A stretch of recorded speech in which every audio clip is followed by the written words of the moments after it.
their exams. In the last 15 days, we have seen the results coming out for the CA final, last year exams, and CA intermediate also. And hopefully this motivates all of us to gear up for our CA final exams. And yes, it is wonderful feeling when the exams get nearer with a lot of apprehensions, a lot of tension. But the deadline is here. So you shift your gears, and now we are in the top gear, probably, for the preparation part. So friends, today in my next lecture, we'll be covering again a topic which is different from the standard structure of corporate law, and we will be focusing on the topic of SEBI and related matters of SEBI, that is LODR. So as I said in my previous discussions and lecture, again, these are the topics which are at times quite scoring. And in the overall portfolio of different topics to be covered in your corporate and economic laws, I would always give equal importance to all the chapters, except one or two. But SEBI being, I think, if you see the historical question papers, you would find that at least there is one question coming out from this particular topic of SEBI. So definitely you can expect one question, and that too within a domain area of few sections, and especially focusing on few elements only. So take this topic as a scoring topic, though the questions are based on case laws, but still I think the case laws will be limited to a particular set of area. So let us start our discussion with the concept of SEBI. Now we all understand why SEBI, we have seen that why SEBI was introduced. That was in 1992, the historical year.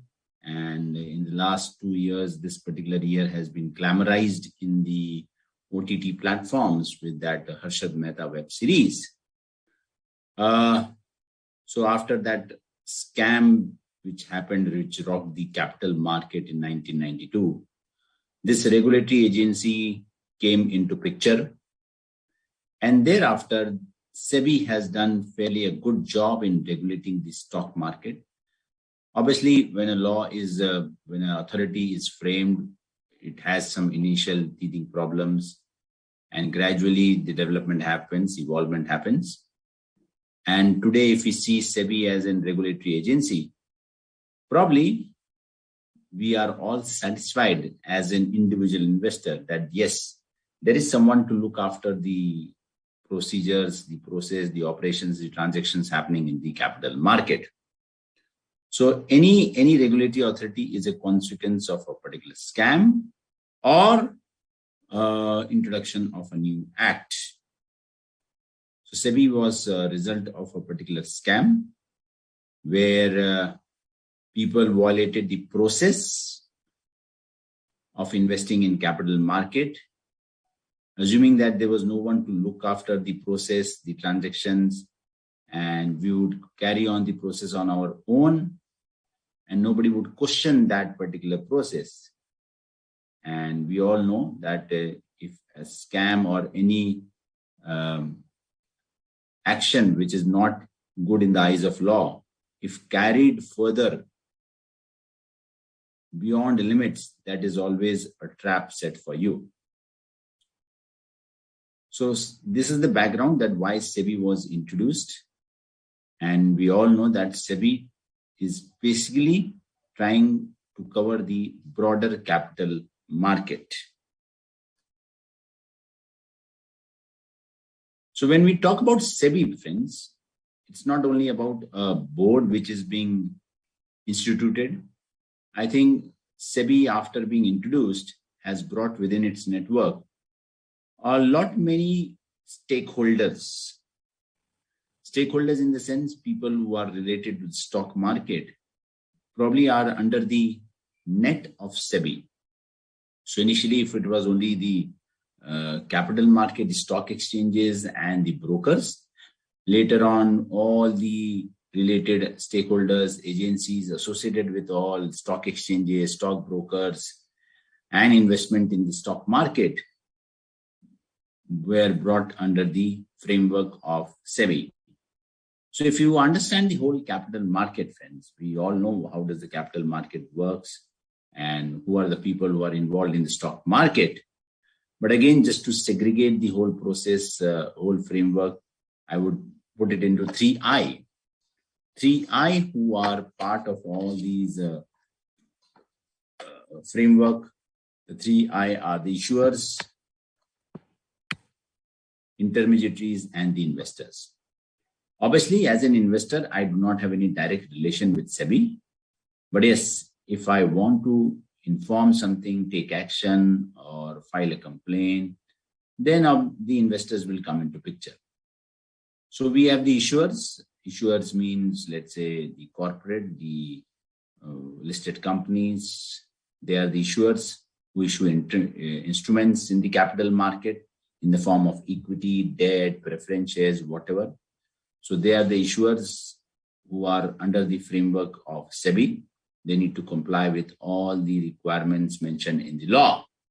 Though our SEBI Act will cover more of the process part of the SEBI, the regulatory agency, not with respect to what SEBI has given any instructions to the corporate world. That is a separate matter because there are SEBI circulars, guidelines for the company also with respect to issue of shares or with respect to takeover guidelines. There are different guidelines on different aspects. But here today we will be focusing purely on the structure of SEBI and the powers of SEBI and the process within the SEBI board. So one is with respect to issuers. The second is with respect to intermediaries, and there are a lot of intermediaries involved in this whole process. Example being the stockbrokers, being the mutual fund, the registrar to the issues. So there are many intermediaries now who are involved in the whole process of development of the capital market. So they are within the ambit of SEBI, and separate guidelines have been issued for each of the intermediaries. What process do they need to follow for stockbroking, or if the mutual fund are there, so how does mutual fund works? So there are different guidelines for the same. And finally, we have the investors. Now, as we understand that SEBI is an outcome of a scam, so prima facie, we can all understand that SEBI is there to protect the investors. So the ultimate objective would be as to protect the investors, ensure that investors don't face any injustice when they're doing the transactions in the capital market, and everything is fair and transparent. So remember the word 3I, because see, if you understand the whole framework, who are the people involved, then it's easy for us to understand what actions can SEBI take, and what should be an ideal process within the SEBI environment. So friends, if you have logged in, if you can just message me on the question answer box so that I can understand who are the people who have logged in.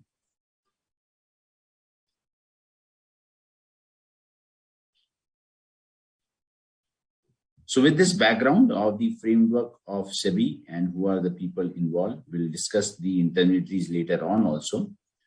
And as I said, the different guidelines are there, but then not the guidelines part, but then whatever the actions then SEBI can take against those intermediaries, that we'll try to cover in our lecture. So now we understand that why SEBI was created. I'm not going to details of the scam and understanding how that scam happened and who were the people involved, and then why SEBI was created, the whole structure of SEBI, the reason for SEBI, the process of creating this body, because that may not be relevant for the exam part. Now, when we talk of the intermediaries, friends, the whole capital market can be divided into two types of intermediaries, which are front end and the back end. So when I talk of the front-end intermediaries, we are talking about the National Stock Exchange, the Bombay Stock Exchange, who are the intermediaries where we basically deal in. We as investors deal in the capital market. So we deal with we deal in the stock market. So when I say the stock market, it is all about NSE and BSE. For us, it is the stock exchange where we see everything and where we know everything. While there are back-end intermediaries who are working behind the scene to smoothen, to facilitate the process of trading in the capital market, be it in the form of depositories, be it in the form of registrars to the issue, be it in the form of mutual funds, be it in the form of stockbrokers. So there are a lot many people who are working behind the scene, clearing agencies, who help and facilitate the process of purchase and sell in the capital market. Okay, so we have great Anahi Makhija, great.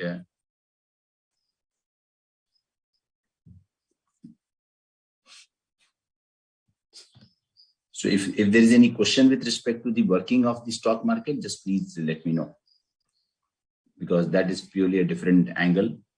But if you want some clarification, we can very well discuss the same.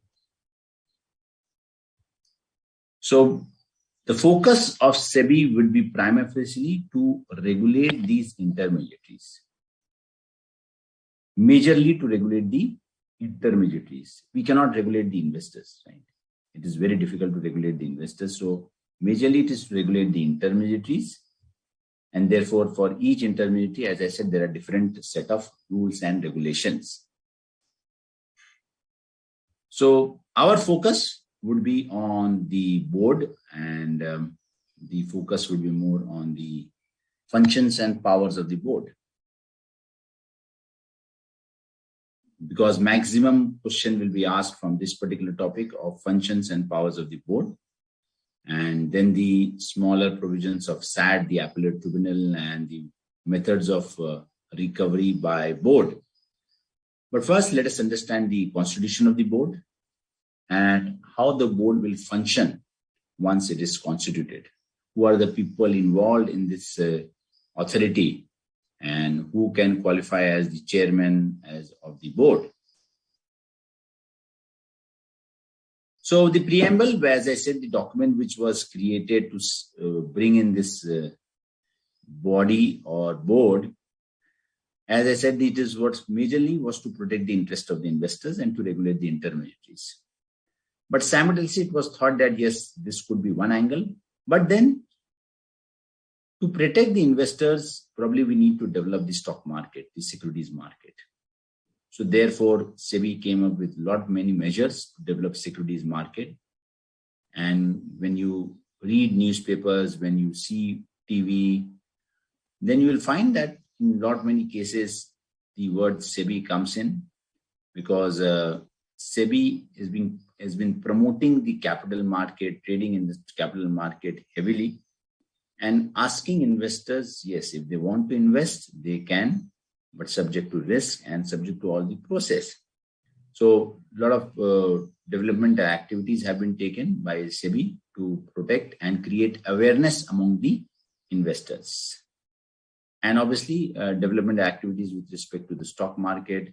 If you have seen the level of stock market, then you will find that initially the transactions were settled within 7 days, then it went down to 5 days, then to 3 days, and now it is 2 days, and now it is being proposed to settle the transaction in 1 day. Now, these are all steps to develop the security market. And let me tell you a fact, friends, our Indian securities market is a very big market, and it is one of the advanced market in terms of development and technology.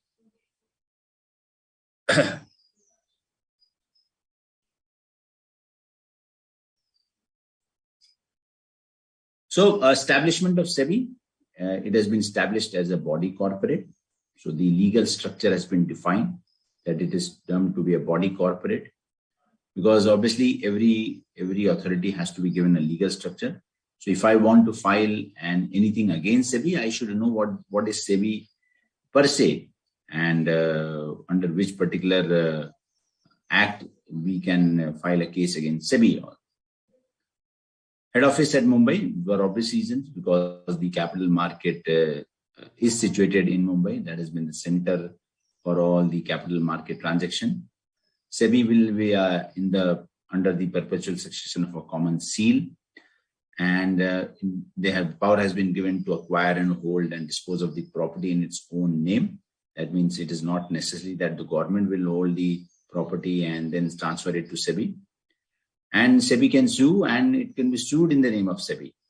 As what I said, that because we need to understand that what is the legal structure. That is why SEBI establishes a body corporate. So anybody who wants to sue SEBI, they can do that.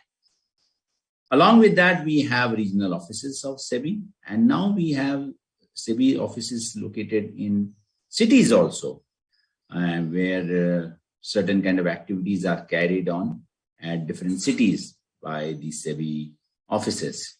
So apart from regional offices, there are multiple offices spread across the country, because as we know that investors are spread across the country. And if SEBI is located only in a particular area, probably it is very difficult for the investor to approach. But if it is established within your city levels, you know that there is an agency out there. I can go there, understand, and if I want to put my point, probably I can do that.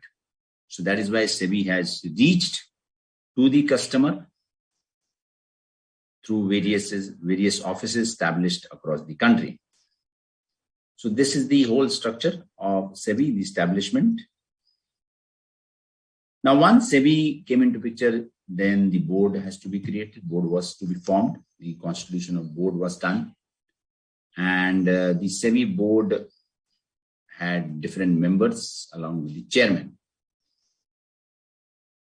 So with respect to the constitution, there's a chairman who is nominated by the board. So you frequently will see that news coming in the paper that this Mr.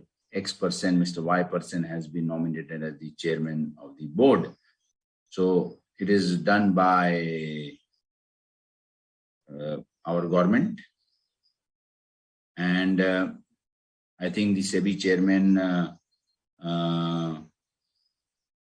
last year the new chairman was established, because every 5 years the chairman, or every 10 years, I think the SEBI chairman changes, but normally it changes in 5 years. So Mr. Ajay Tyagi is the current chairman.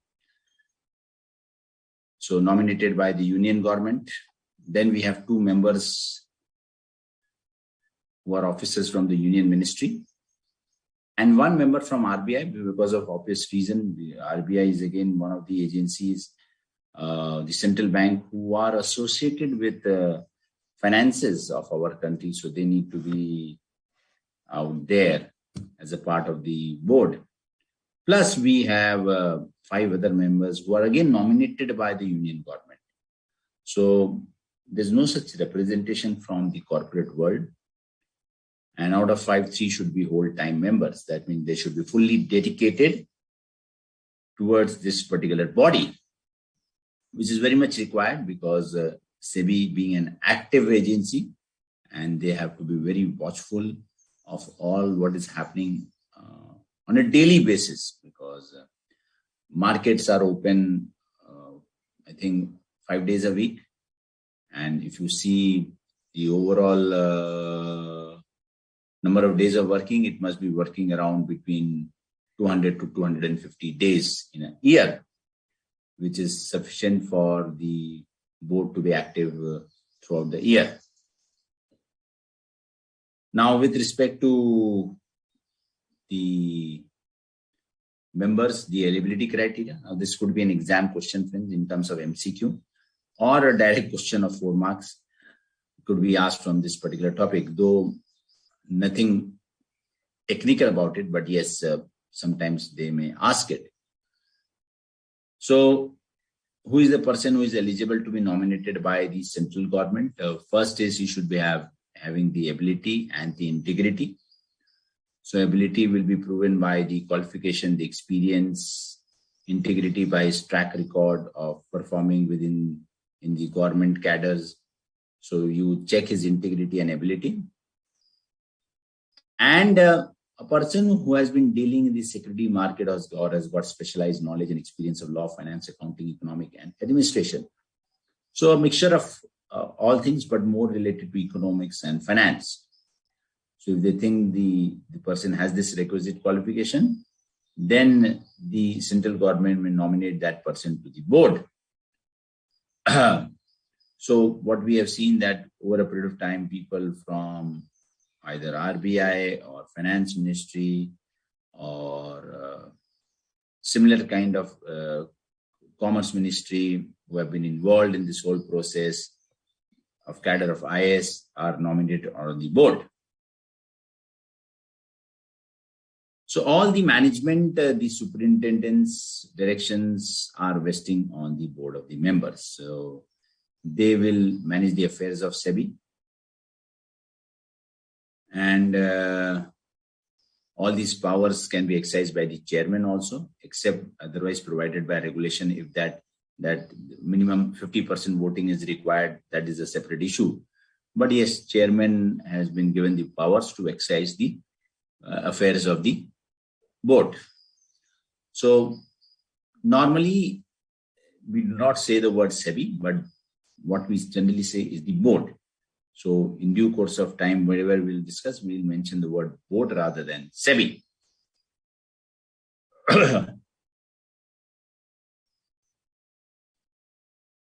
The terms of the members of the board, it says that it is a 5 years subject to maximum age of 65. That means, as I said, that normally it is 5 years. And the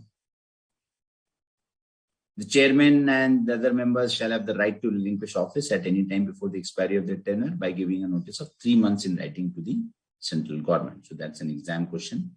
Just remember the time period. Term is for 5 years and maximum age of 65 years. So if during their tenure they achieve this age of 65, what is going to happen? So if they are appointed and they achieve the age of 65 during this particular tenure, so probably they need to relinquish their right, or if the government allows them to be on the board of the SEBI, then they may be allowed, but otherwise they need to relinquish their office voluntary, and if they want to do it on their own, they can do it by giving a 3-month notice. So the terms are defined, the constitution is clear. This is more of the administration of SEBI.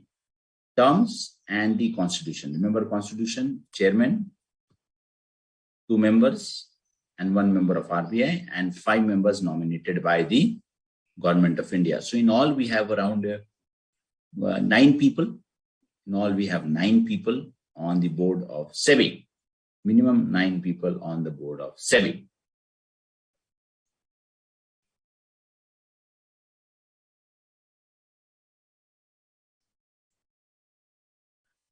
So this is important, again, exam question. Can the central government remove any member from the board? The answer is yes. The central government can remove any member from the board when the circumstances have been laid down.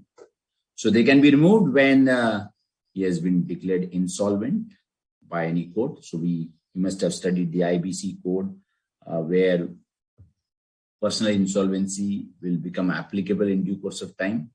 Then if he is declared as insolvent, then he should be removed. Unsound mind, that's everywhere. Convicted by code involving moral turpitude. So these are some common things. And I think which is very subjective, where the CG is of the opinion that he has abused the power and continuation of an office will be detrimental in the public interest, then the person may be removed. So recently you must have seen in the newspaper a lot of news regarding the past chairman of National Stock Exchange. So that is one of the case where the person was removed because there was certain news regarding the chairman, though not established so far, but then still there are situations where the government can remove the chairman of SEBI also. And before removal, a very natural justice to be given to everyone, opportunity to be heard.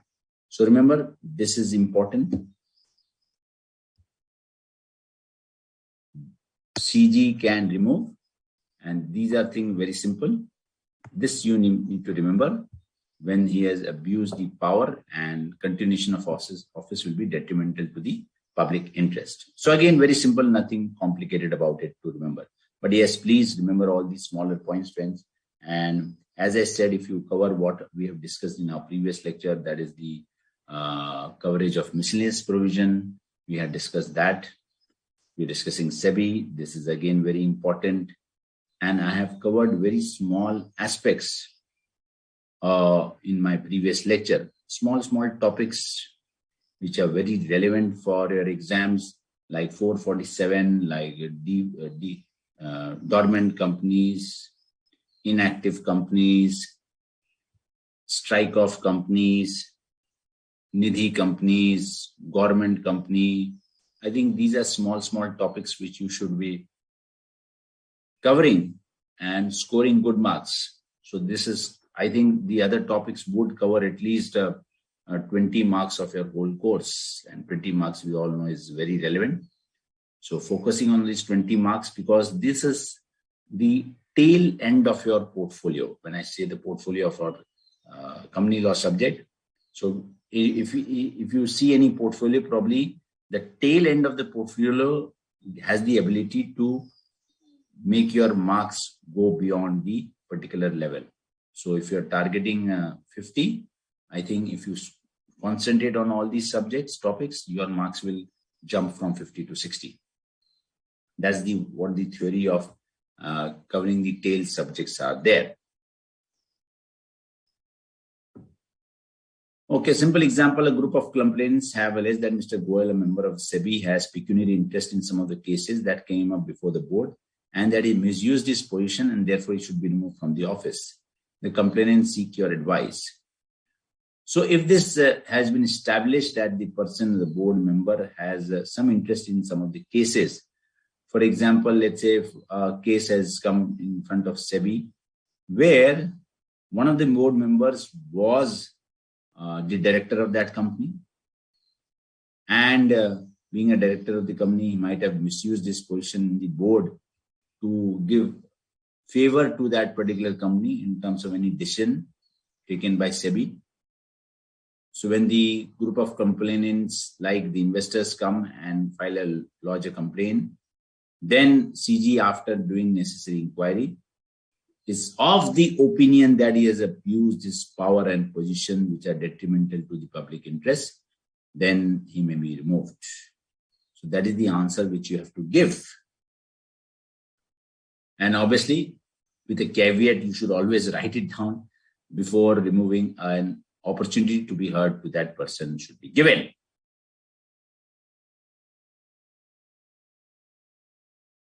Okay, let's understand through the methods of MCQ, whatever we have studied so far. So SEBI was primarily set up to do what? It was set up to regulate the activities of the merchant bankers. Obviously, merchant bankers is one of the intermediaries. We know what is the role of merchant bankers. They help in bringing out public issues for the company. They help in the whole process of merger, acquisition, takeover. So major role is played by the merchant bankers. Control the operations of mutual funds. Again, mutual fund is one of the intermediaries to work as a regulator of the stock exchange activities. Yes, stock exchange is again one of the front-end intermediary. So all of the above. So answer is yes, all of the above.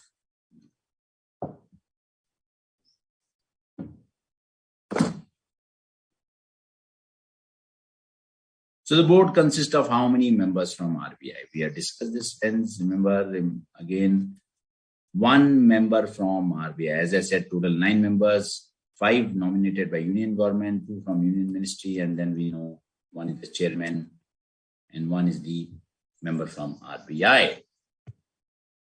So as I said, these are all, whatever we have studied so far, these are all part of MCQ based questions. So the chairman and the other members have the right to relinquish their office, yes, but they need to give a specific notice, and that notice should be given at least what, how many months? I think we have discussed this. Yes, Vidula, you are right. Vidula is correct.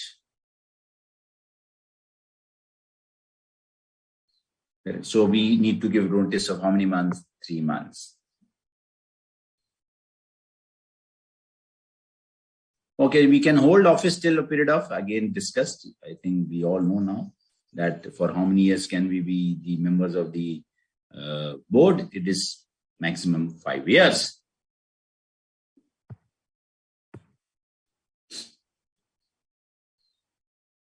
So this was about the constitution of the board, the structure of the board. Now we come to the administrative part, the functions of the board, and how the functions will be carried on. So meetings of the board, taking a cue from section 7 and 7A.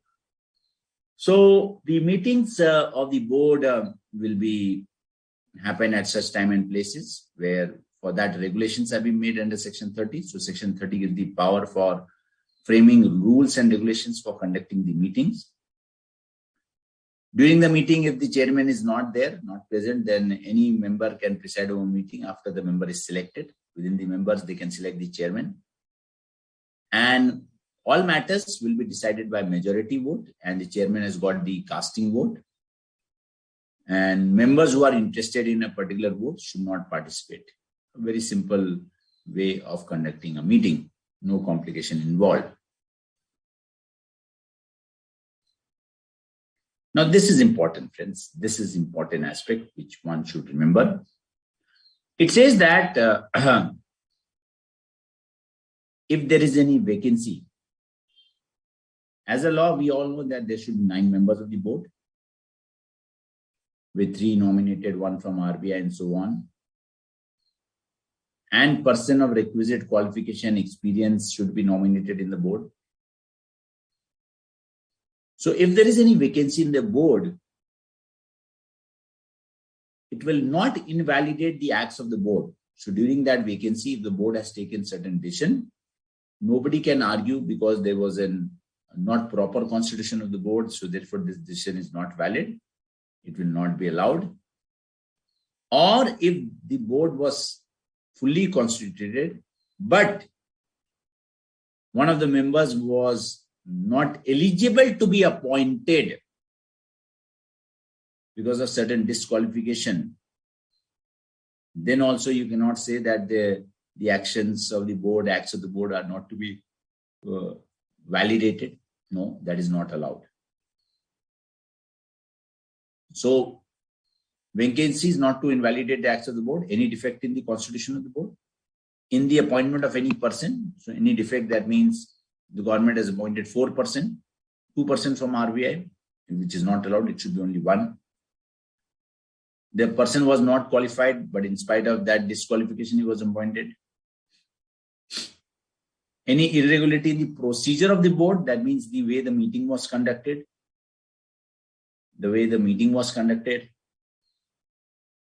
If there was any irregularity in the whole conduction of the meeting, and that is not affecting the merits of the case, then all the proceedings of the board will be accepted and they will not be invalidated. So this is exam question for 3 reasons. Defect in constitution, appointment, and irregularity in the procedure. Defect in constitution, defect in the appointment of any person, or any irregularity in the procedure of the board.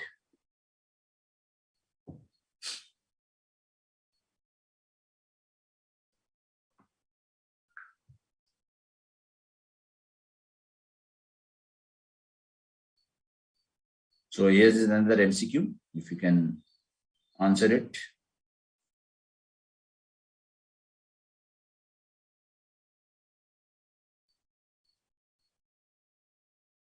So suppose SEBI has constituted its board as per requirement section of section 4 of the SEBI with 3 whole-time members. But one of them resigned to refill his position. It took 1 month. So there was a gap of 1 month before somebody else was appointed. So examine the acts done between the vacancy period as per SEBI Act. All acts become void ab initio. Only financial acts are void ab initio. All acts are valid as per Section 8. All acts should be rectified after composition of the proper board. So the answer is there was a vacancy and there was a gap of 1 month. So all acts are valid. All acts are valid. All acts are valid.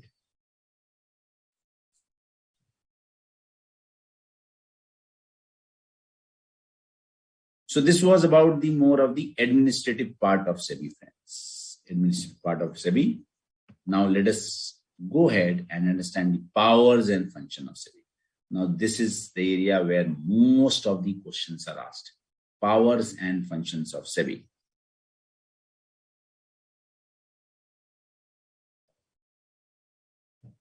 Good, Vidula, you are answering the questions and you're getting it correct also. That is the most important aspect. So friends, as we discuss the topics and lectures and solve the MCQs, if you are able to answer to the MCQs, that means things will go into your memory now. And the biggest tough part of all these subjects is to retain the topics, the smaller aspects in the memory. So retention in memory can be done. One of the techniques is by solving MCQs. If you continuously keep on solving MCQs, it will be retained. So you don't need to study the whole act or the section. So instead, please keep on solving MCQs. This will give your boost to your confidence level. And if there's any mistake, probably you can rectify those mistakes. So if you are answering it wrong, then you refer to the section. But if you're getting it correct, I think let's move ahead on solving the MCQ part. So remember, friends, during the whole preparation for the exams, solve MCQs, as many MCQs as possible. And then go to the subjective questions. And then you will feel the difference in your answers. Powers and functions of SEBI. Powers and functions of SEBI.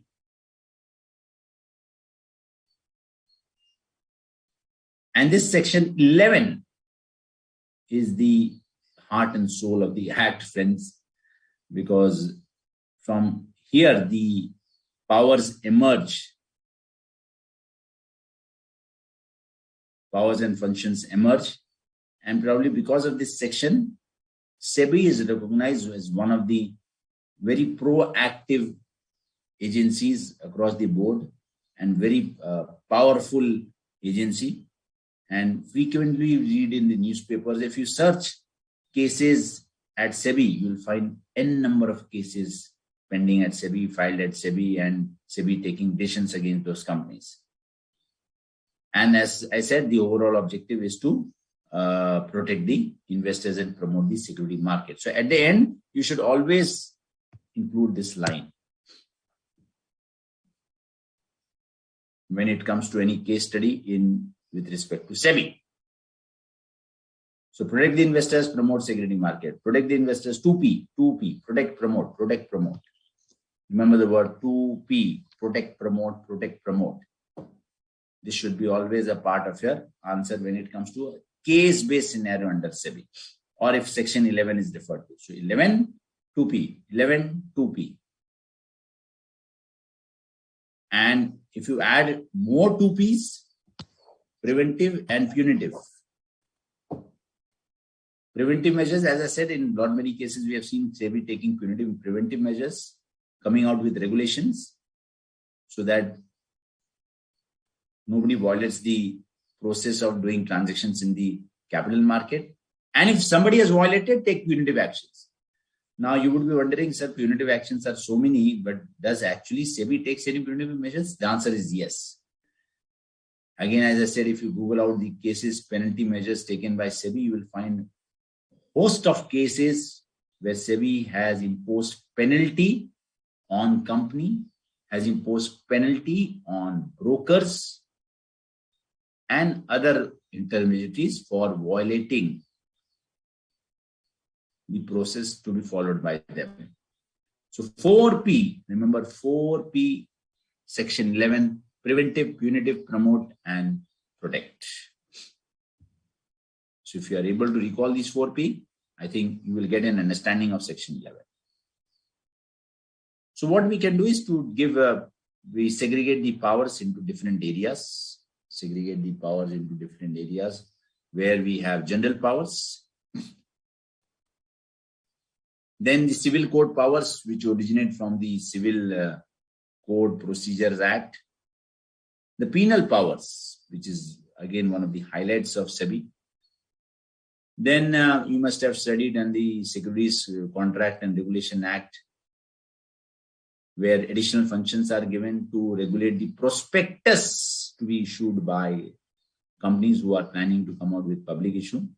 So you have seen a lot of developments happening in the issue of prospectus, right from 1992 till today. 30 years have gone by.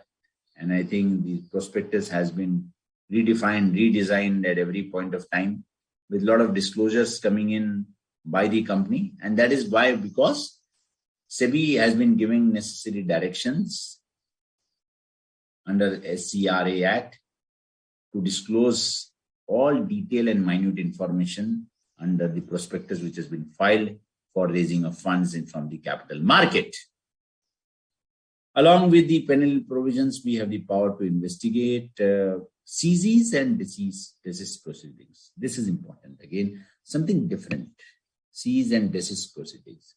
It is basically you take any action to prevent a company or intermediaries to take certain actions. So you're trying to hold on to someone so that he does not take any actions which is against the interest of the public.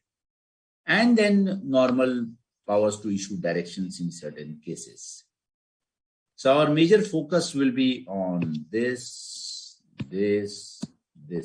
and this. These are the 4 areas where our major focus will be. A lot of case studies have been asked from this particular point, direct question from this point and this point. Sikra, I think you will be covering the act separately. So I will not focus on the issue of prospectus part.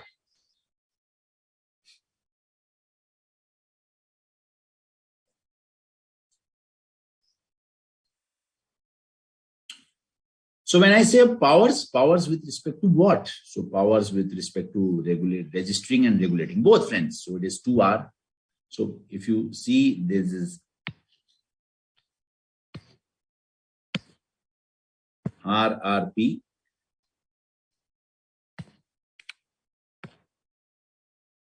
Registering and regulating. So every intermediary has to register with SEBI.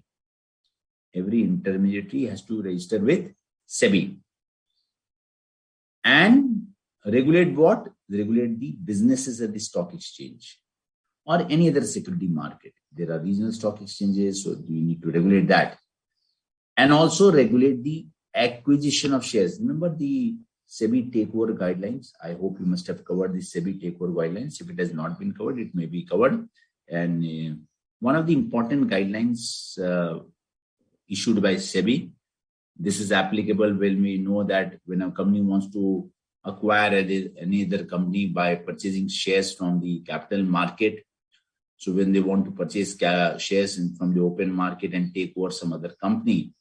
So what are the guidelines and what the person should do if he is showing any interest in acquiring shares of some other company? So there are a lot of regulations, a lot of trigger points in this acquisition of shares and takeover guidelines. Trigger points in the sense we know that if someone acquires around 5% stake in any company through open market purchase, then he has to give certain information. Then 5 from 15, and then from 15 to 20, and then thereafter 20, there is a trigger for an open offer of shares. So there are different regulations, and quite important when it comes to merchant bankers. So, registering and regulating the intermediaries, regulating the businesses at the stock exchange, along with the acquisition of shares, and then promoting, as I said, self-regulatory organization, investors' education and training of intermediaries of the security market.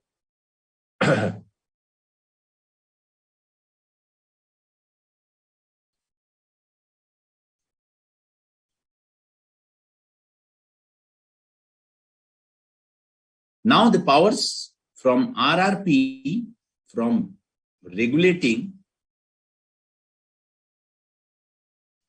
we shift to calling for information. So one is purely regulating. So now if there are so many intermediaries, remember SEBI is a big office. It's not only about those 9 people on the board.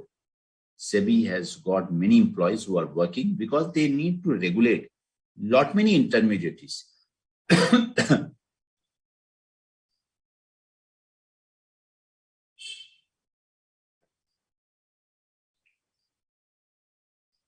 And then we have the powers to call for information. Information from whom? Information from any person, including any bank or any other authority or board or corporation. So it has got the power to call for information from anyone.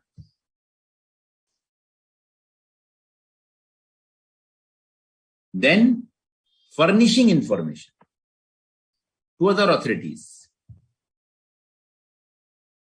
with the object of prevention or detection of violation in respect of security laws. So I can call for information from any person. I can furnish information to other authorities if required, whether in India or outside, which has got similar functions with respect to the board. And after calling for information, if they want, they can undertake inspection, conduct inquiries and audits of the stock exchange, mutual fund intermediaries.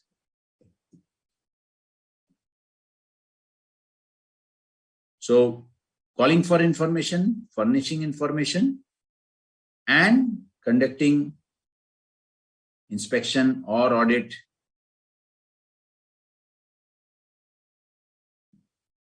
of the intermediaries.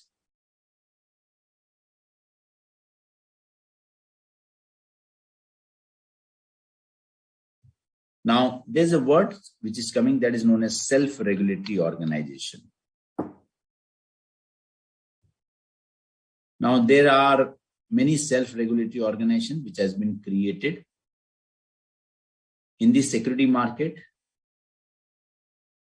Let's say there is one self-regulatory organization known as FIMDA.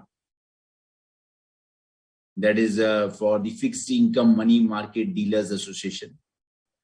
That has been a self-regulatory organization created by the players themselves who trade in the debt market. They come together and they have created this organization. And the purpose of creating that organization is to again involve in training, development, and regulating the members within that particular fraternity. Not regulating, but yes, creating a harmony, devising methodology of trading in that particular market. Now, this is a self-regulatory organization. Nobody, this has not been created under any law or statute. So therefore, SEBI may come in and conduct inquiries against those self-regulatory organizations. They can conduct inquiries against those self-regulatory organizations. And if they want to regulate those, they can regulate those self-regulatory organizations. Another self-regulatory organization could be FEDI, but that is more into foreign exchange dealers, so maybe not covered under the framework of SEBI.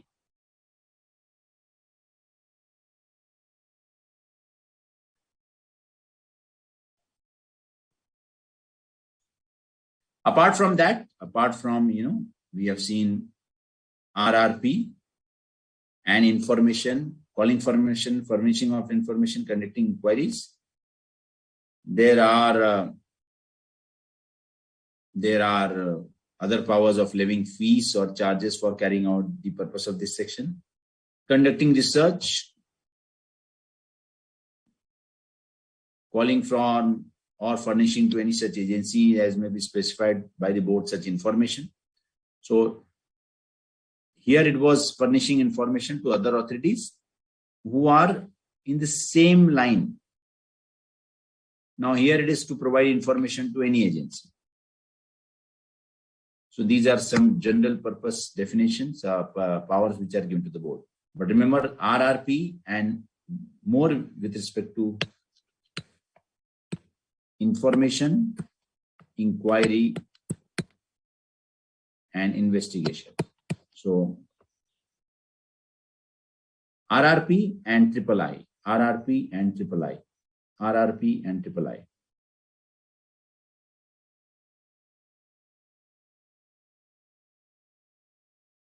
So we had discussed the general powers of SEBI. Now we come to specific powers.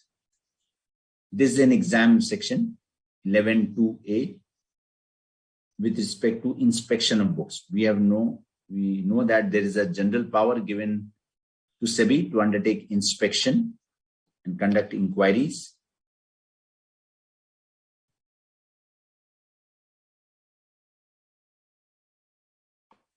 Now we come to specific section, specific power with respect to inspection of books. There's a general power, a specific power. So the board may take measures to undertake inspection of books of register or other document of record of any, very important, listed public company or a public company which intends to get its securities listed. Now remember, this will be common throughout.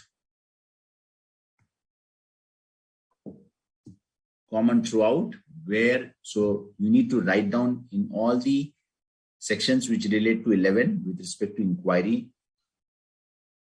Inquiry can be done on any listed company or a public company which has the intention to get its securities listed. Now, how will you come to know about the intention? Probably they must have filed the prospectus. So that means it is showing an intention, though the prospectus may not have been approved or not been vetted by SEBI so far. So till that process is on, but then that company is falling under this category. So when this inspection may start, when such company has been indulging in insider trading or fraudulent and unfair trade practices relating to securities market. So very important word comes in, friends, insider trading. What is insider trading? And I think since 1992, this word has been brought to the notice of different agencies and the government. Probably this is one of the areas, gray areas, where still the development is going on. How to prevent insider trading. How to prevent insider trading. So insider trading is nothing in general way, though we'll understand in detail later on also. In general way, it means that you have got certain information about the company before the public gets hold of that information. And based on that information, you involve yourself into certain kind of transactions in the capital market. And you have seen in lot many cases where people have got access to the particular information before it reaches out to public. And because it is purely dealing with human nature, because generally what happens, see, information is, let's say the company's financial statements are prepared by the company, and there are so many people involved in this whole process of presenting the financial statements every quarter. So there are, let's say, 5 people of the finance department, then auditors are involved for a limited review, and there are some agents, other secretarial agents, persons are involved. So if you have 10 to 15 people who are involved in this whole process, how can we prevent those 10 to 15 people to leak out an information which is not yet come out in public to some other people, and that other people can trade in the market based on the information provided by those people who are involved in the preparation of financial statement, and what steps should be taken. So that is a difficult part for SEBI. We cannot eliminate this process 100% because it involves human behavior.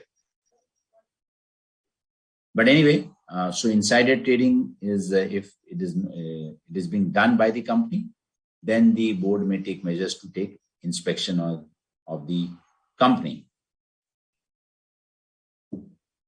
So under two specific situations, remember, it is only under insider trading and fraudulent and unfair trade practices.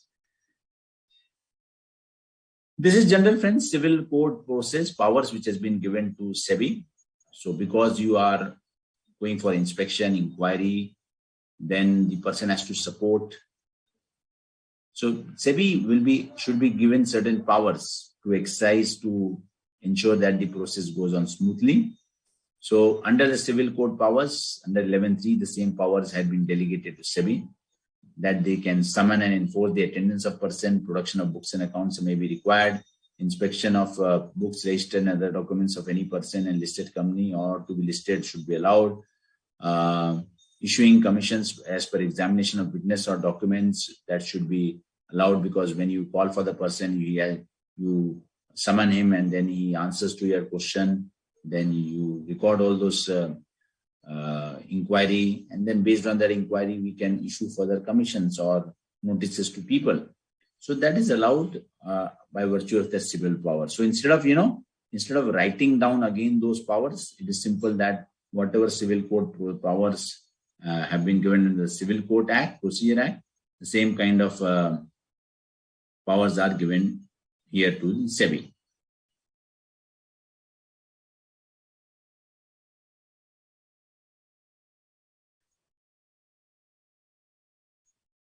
Passing of orders.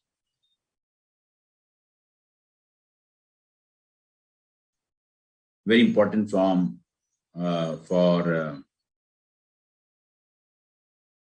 exam purpose, passing of orders. What kind of orders will be passed by SEBI? So what kind of orders will be passed by SEBI? So board may, very important, board may,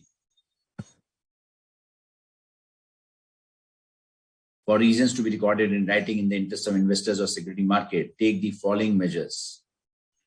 Either pending investigation or inquiry or on completion of such investigations or inquiry.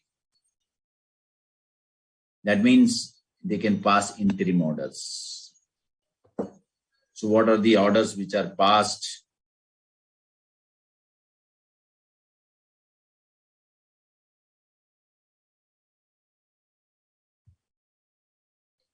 They can suspend trading of any security on the regional stock exchange, RSE. RSE is regional stock exchange, friends, remember. Now, what are regional stock exchanges in India? There are many regional stock exchanges, though the many regional stock exchanges have been closed down and because of certain changes in the regulation. But if still they exist, then they can suspend any trading on the RSE. Restrain a person from accessing the security market. Probably these are this is the area where a lot of orders have been passed by SEBI, that they are not allowing the companies to come into security market to raise funds. Then suspend any office bearer of stock exchange, because on inquiry you find that person has been involved. So keep a watch on the case which is now in the news on a daily basis.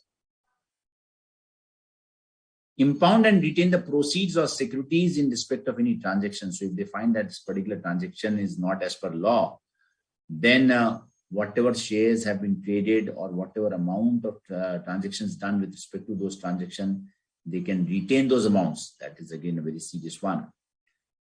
Very important, friends. Attach the bank account, but for a period not exceeding 90 days. MCQ based question.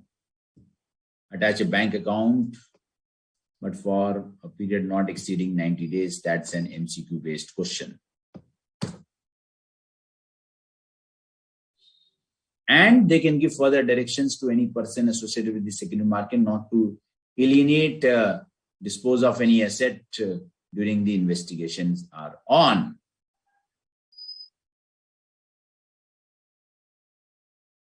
So this is with respect to the powers of the board for passing orders. And these are the kind of orders which they can pass after doing an inquiry. Inquiry, we have seen that 11(2)(a) gives them the right to inquire. And then we'll further see 11(c) also, there's an investigation process. Now, with respect to bank account, if they are freezing the bank account, we have seen that bank account can be freezed till the extent of 90 days.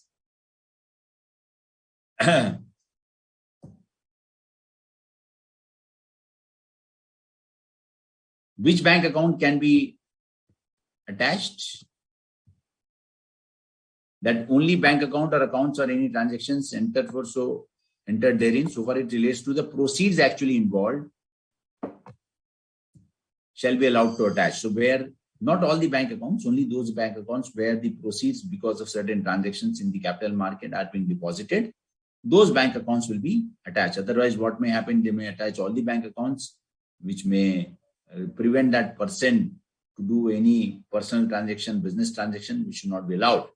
That may have some repercussive effect.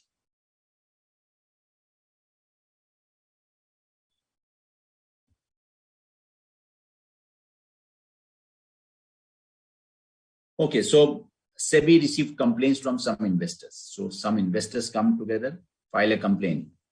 From how will I file a complaint? So there's a website where you can go and file a complaint. There's a process of filing a complaint, or you can approach the regional offices, or you can approach the local office of SEBI, file a written complaint.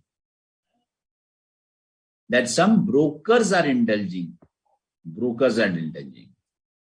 in price manipulation of the shares of ABC Limited. Explain the powers that can be exercised by SEBI. So we need to explain the powers, not the orders. Remember, we are not concerned about the orders, but what are the powers which the SEBI can exercise. So the powers is that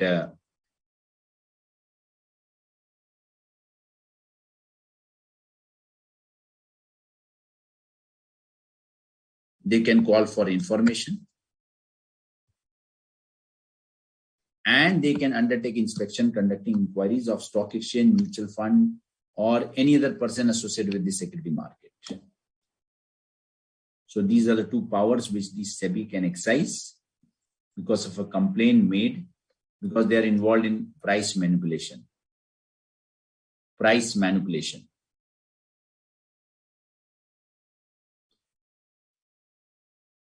Further, can they take this power? No, this is with respect to any listed company or a public company. And here the objective is insider trading and fraudulent and unpaid trade practices.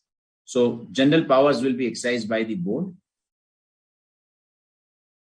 And after investigation, if something happens, we'll see what are the penal consequences.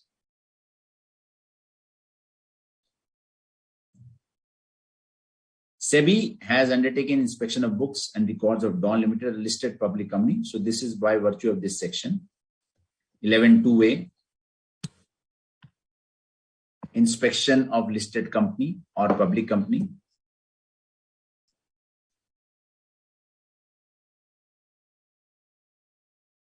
Specify the measures which may be taken by SEBI to protect the investors on completion of inquiry. Now, it is talking about the measures. Measures means orders. In the previous question, it was powers. So orders, either pending investigation or inquiry or completion of such investigation. So the question is on completion of such inquiry. So what are the orders they can pass? These are the orders which the SEBI can pass against that particular company. Any doubts, friends? Any questions which is coming in your mind? Please raise your points.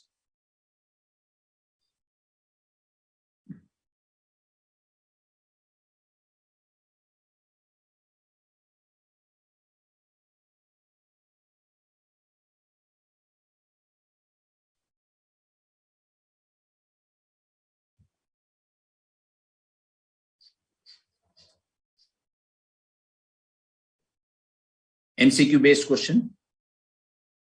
The board may take measures to undertake inspection of any book, register, or such other document on record of.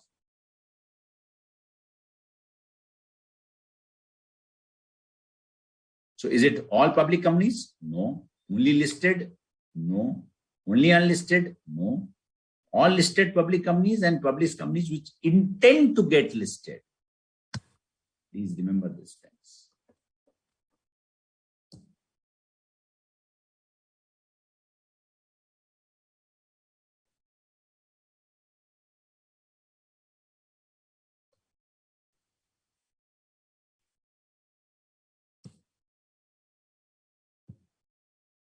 Okay, so another section, friends.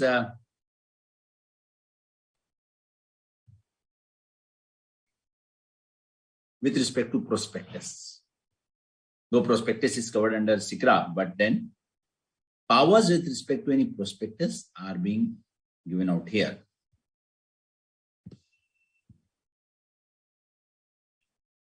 So the board may,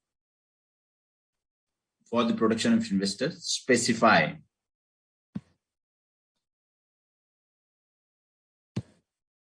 by regulation or by general or special orders.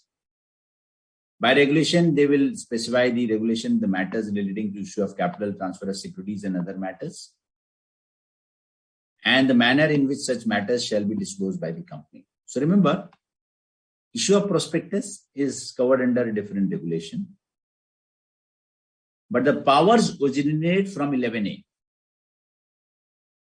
That SEBI has got the powers to issue regulations with respect to issue of capital, transfer of securities, and how the companies will be disclosed. And very important, the powers have been given out here by giving special orders. One is to come out with regulation.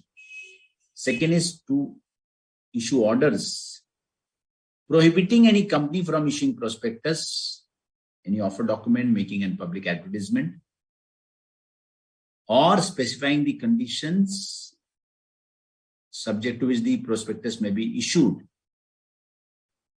So they may give, see, one is a regulation which will apply to all the companies, or they may give specific orders for a particular set of company also.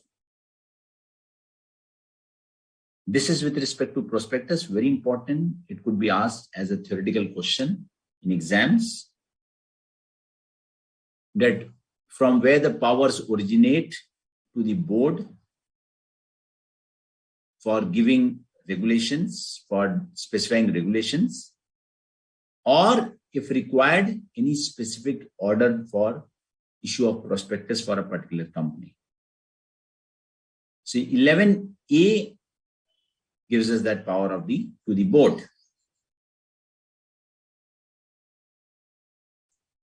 So this is a separate section introduced in between only to cover the area of prospectus.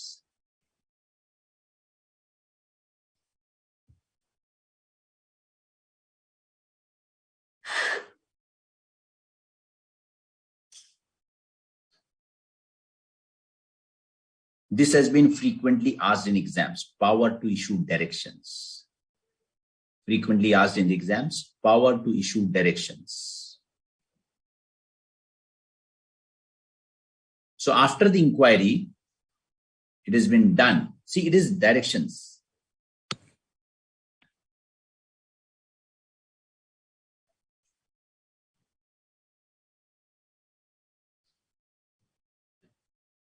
what kind of direction the SEBI can give, and when. So when the SEBI thinks that it is necessary in the interest of investors or orderly development of the security market to prevent the affairs of any intermediary being carried on which are detrimental to the interest of the public or security market, or to secure the proper management of any such intermediary, that means they may take over the management or ensure that the management is working properly, so they may change the management at times.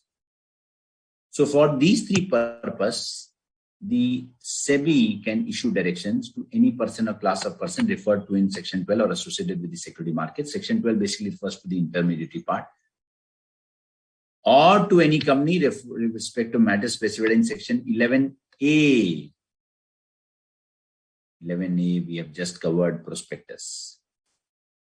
So apart from giving special orders, they may give necessary direction, and that direction could be in relation to any matter, but it should be covered within this particular framework. Now, directions are directory, orders are that have to be followed. So directions are giving an instructions that please do this. So there are specific situations. This can only arise after an inquiry has been done. This can only arise after an inquiry has been done. And remember, inquiry, the power of doing the inquiry is given out here. Undertake inquiry, Section 11. So after conducting such inquiry, the SEBI feels that they need to issue directions. For prospectus, the SEBI feels that they need to give orders to a specific company. After conducting inquiry, if SEBI feels they need to give orders, then the orders may be with respect to these areas. Orders with respect to prospectus would be covered under 11A. And directions within this framework are necessary, then they may give directions. So there are three separate things which are originating in Section 11. For prospectus, orders which may be passed by SEBI, and directions, three things. Orders which may be passed by SEBI, directions which may be given by SEBI, and orders with respect to prospectus. Three separate issues. Don't get confused out here, friends. Though prospectus is altogether separate matter, directions and order, you may think that what may be the difference. So there is a technical difference. We all understand an order is something else, and direction is a direction given to the particular person. And directions are given with respect to these three areas, which are again very common.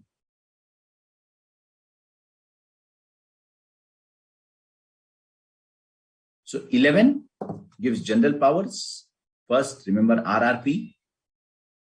Then for information, inquiry, and furnishing information. And then general powers are given. After exercising those powers, I can pass orders. SEBI can pass orders. If after an inquiry, I can give directions, because directions will only come after making or causing to be made an inquiry. And if it relates to issue of prospectus, then I can give special orders for a particular company or can frame regulations for issue of prospectus.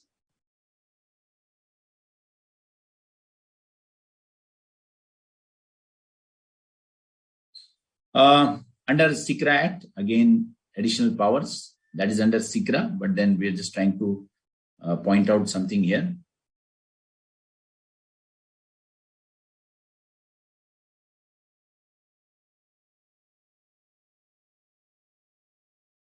That SEBI can inspect the books of accounts and other documents to be maintained by stock exchange for a period not exceeding 5 years.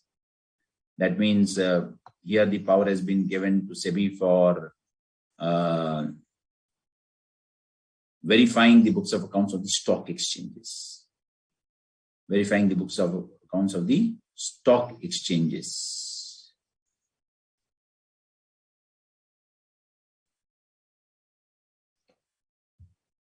This is another area, friends, where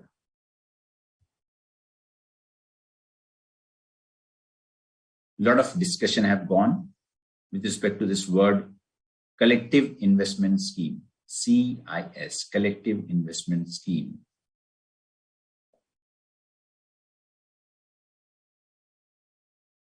What is collective investment scheme? We have studied Nidhi companies. We have studied companies which have been created for the purpose of collecting money from public and investing them in certain areas, but which are not within the purview of SEBI. But then they are accessing the market and raising funds from the public. So there were many companies which came in the market and asked public to give money so that they will return the money after 10 years by investing the money in a forest, in a particular tree. That is a collective investment scheme. They were quite prominent, especially in certain areas of our country, promising the investor certain return. So those are regarded as collective investment scheme. So any scheme or arrangement made or offered by any person under which the contribution made by the investor by whatever name called are pooled and utilized for the purpose of the scheme. So they'll come and say that we'll plant 1 lakh trees of chandan or any particular specific tree, and probably after 10 years, you will get the return. So the contribution are made to such scheme by the investors to receive profits, income, produce, or property, whether movable or immovable.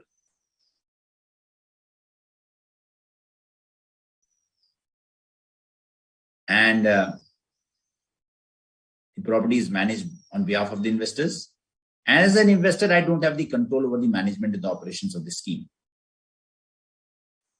So this is known as CIS, collective investment schemes.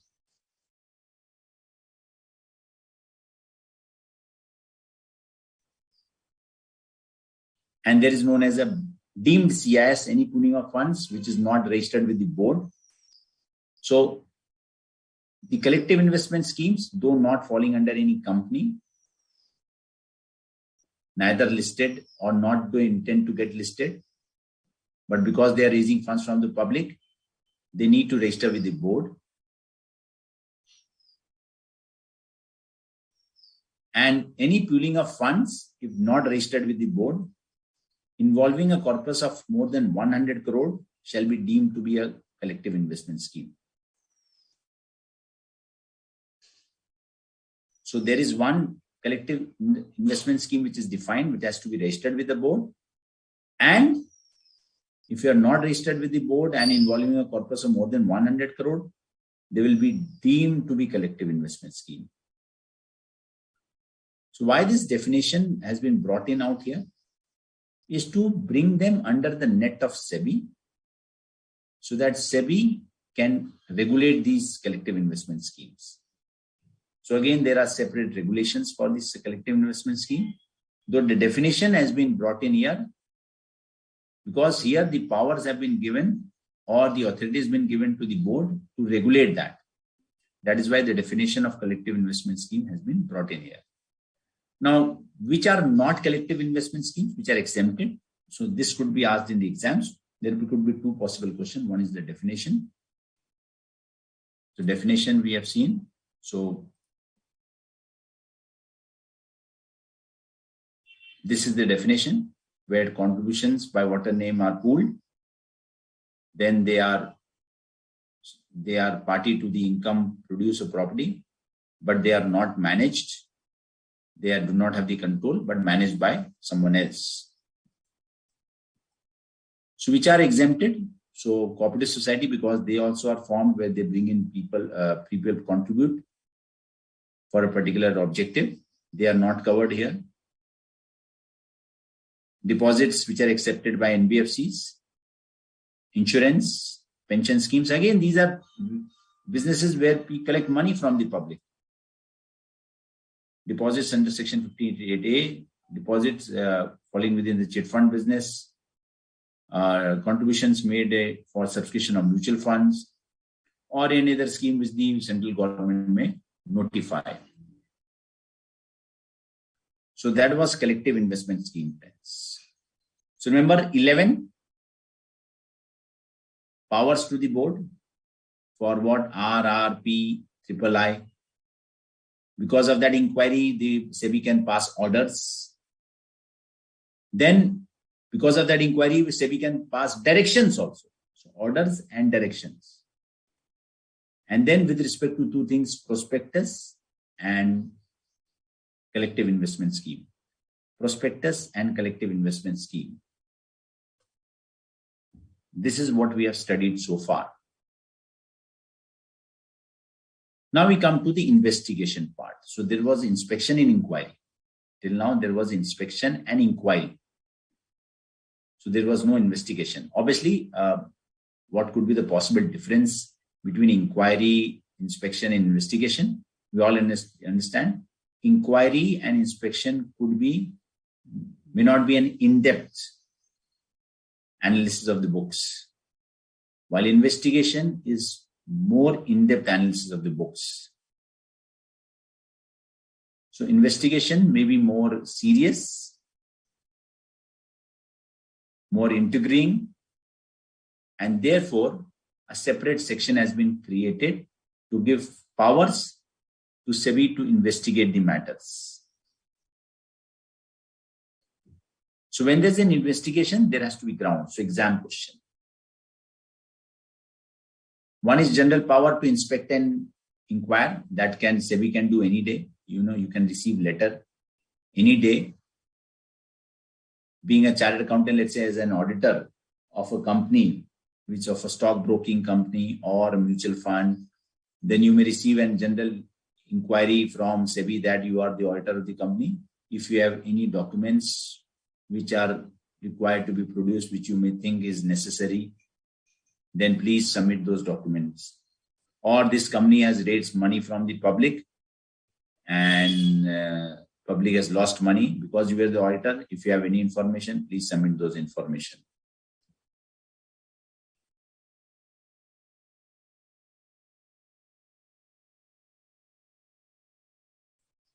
Right. So where the board has reasonable ground to believe that transactions in the security market are being dealt with in manner detrimental to the investors or security market. So again, very simple, same reason. Anything which is detrimental to the investor or any intermediary or any person associated with the security market has violated the provisions of the Act. So two reasons, which are again, trying very thin difference between what we have studied so far.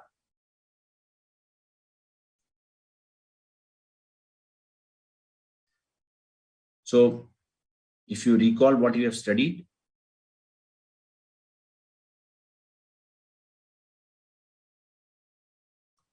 here, inspection, power to inspect for insider trading and fraudulent and unfair trade practices for listed public company and company which intends to get listed. So here the inspection is of listed company or any company which intends to get listed. Here,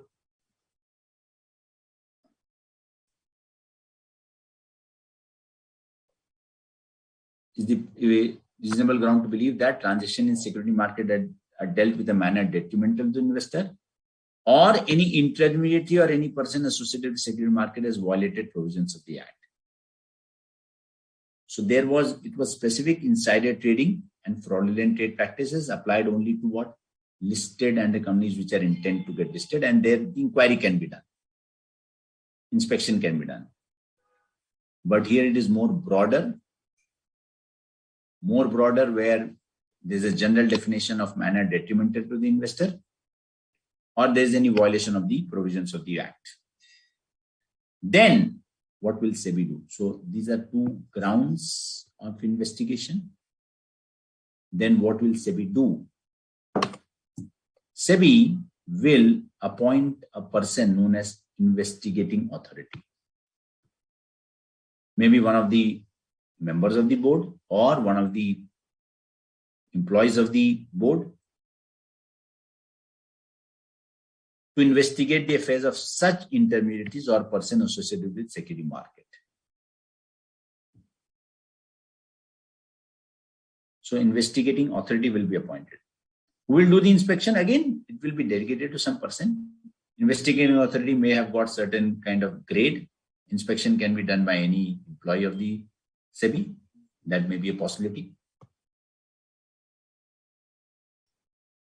Then, if the investigating authority is appointed, it shall be the duty of every manager, MD, officer, or employee of the company and MD intermediary referred to in section 12. This section is coming quite often. We'll see what is section 12.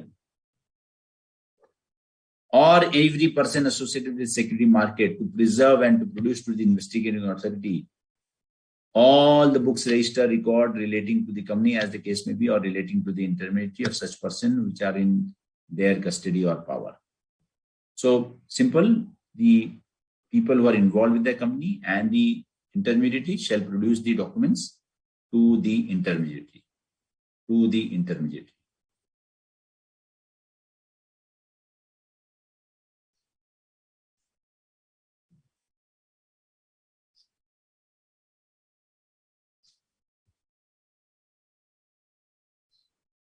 Now, if they are to hand over the documents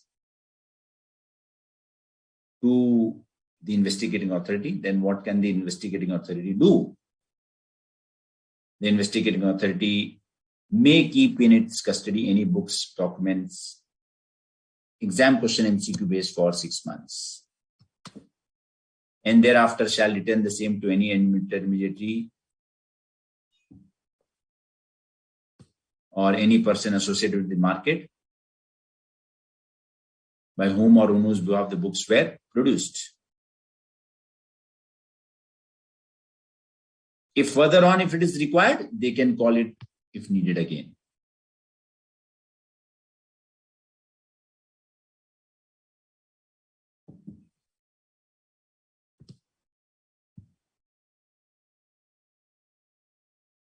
So if the person who is producing the books, registers, they require certified copies, the SEBI may, the investigating authority may give the certified copies of such books and registers. It's not a problem.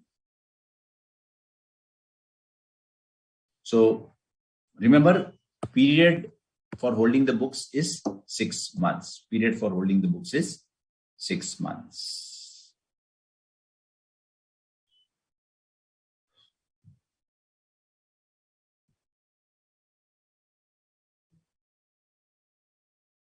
Examination on oath.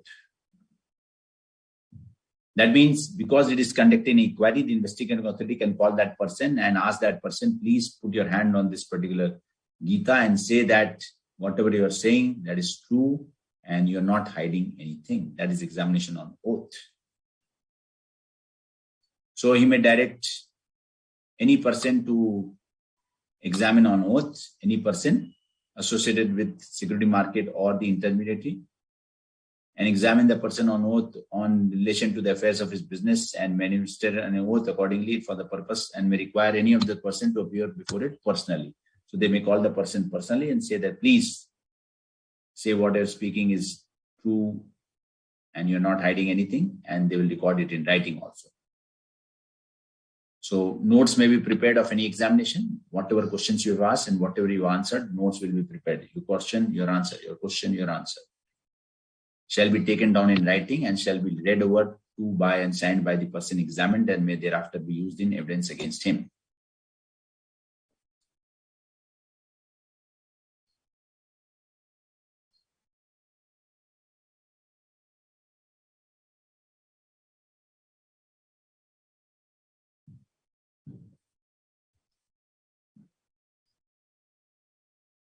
So failure of compliance and punishment. Failure of compliance and punishment. So we'll continue with this investigation part, very important, frequently asked in the exams, after a short break. And thereafter, we'll come to the penal provisions, penalty imposed by SEBI, expecting one question out of that penal provisions. So after a short break, we come back.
Any questions you have? Yes, we have.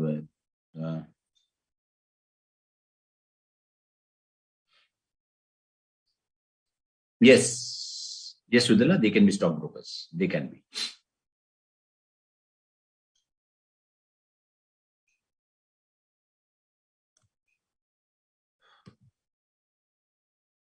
So we were discussing the investigating powers with the one of the members of the board, SEBI, that is the investigating authority.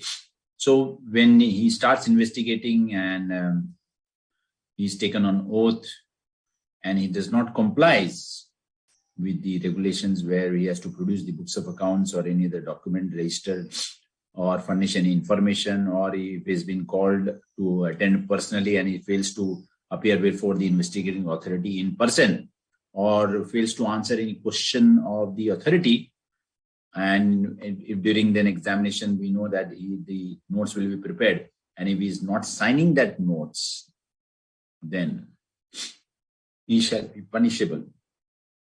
He shall be punishable.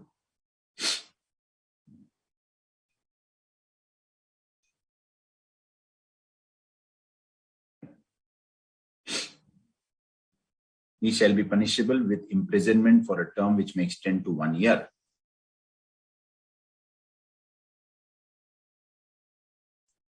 Or with fine which may extend to 1 crore rupees. Or with both. And also with a further fine which may extend to 5 lakh rupees for every day after the first, during which the failure or refusal continues.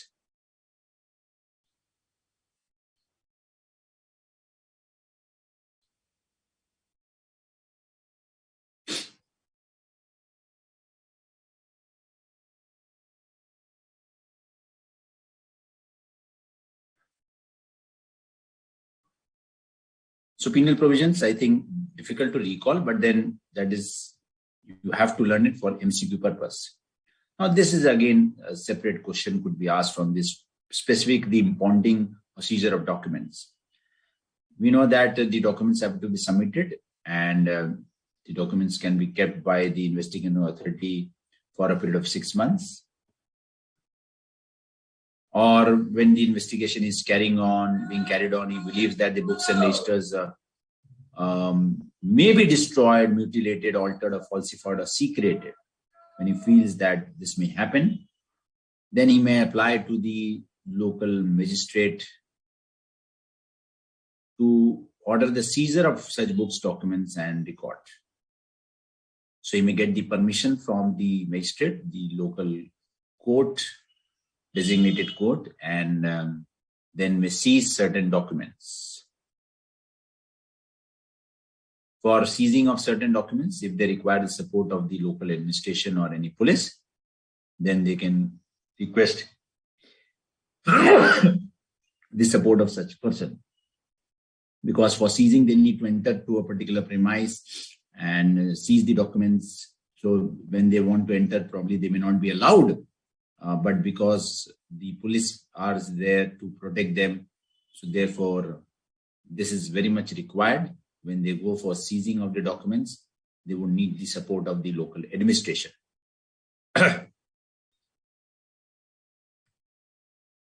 Then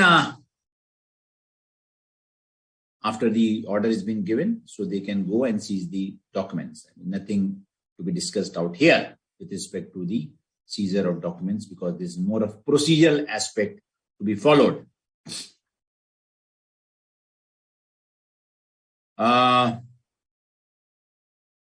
Remember one very important point.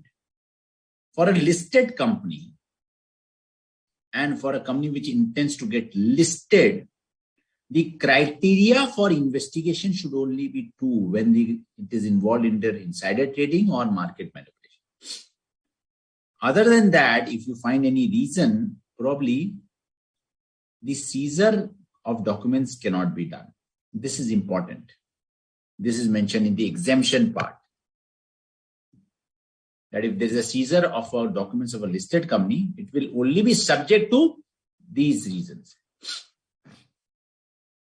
Because if any listed company or company which gets intended to list, Probably there are other laws which will take care of the seizure of documents. Other agencies will be involved. But here for SEBI, the only reason could be that insider trading and market manipulation.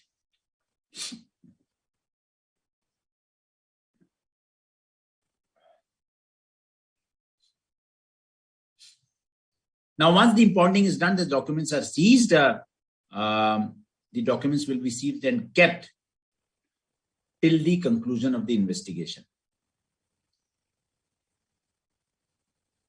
And thereafter, it will be returned to the body corporate as the case may be to the managing director or the manager from whom it was seized. So till the conclusion of the investigation, as it considers necessary, the documents will be kept with the investigating authority. So that was 11C, friends. Number of provisions under 11C with respect to investigation. Remember, 11 gives power to inquire and inspect. 11C gives power to investigate. And when investigation is carried on, we have powers to what? Call the person on oath, examine the person on oath, do the seize the documents if required, and then they can employ penal provisions. There were no penal consequences mentioned in general inspection and inquiry. So there could be a penal consequences under 11C. And to whom the grounds should be very clear, for what purpose the investigation is being carried on,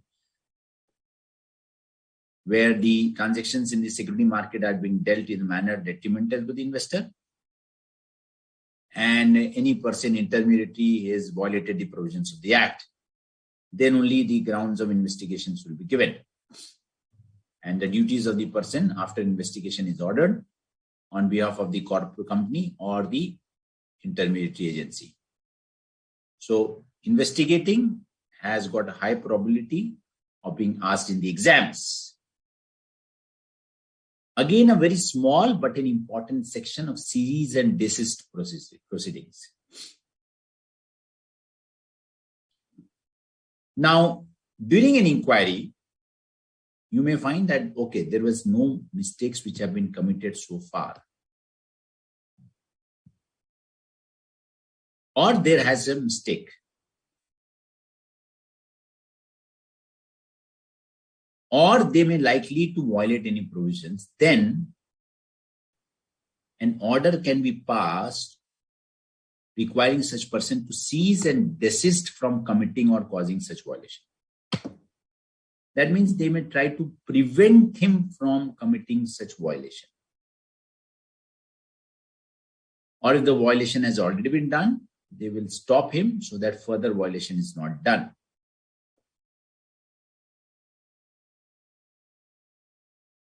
Again, the same reason, this will not apply to listed companies and companies which intend to get listed until it is involved in insider trading and market manipulation.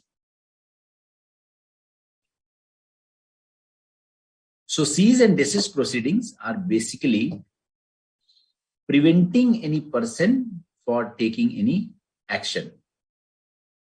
Preventing a person from taking any action. So they may give an order,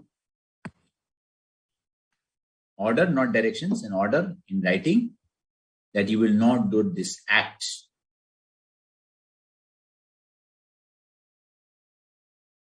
So example could be that you will restrict a person for not trading in security market. So that may be an example of cease and desist proceedings. You are not allowing that person to come in the security market to trade. Or for a temporary period, they may hold their license, registration certificate, so that they are not able to do their business.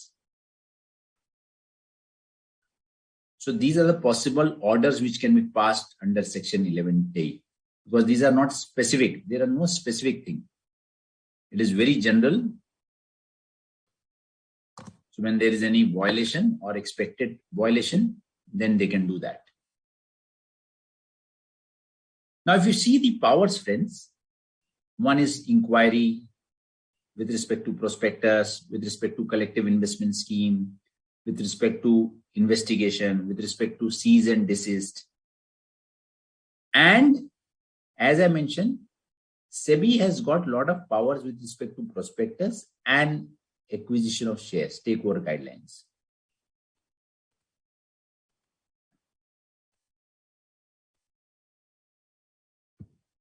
Now,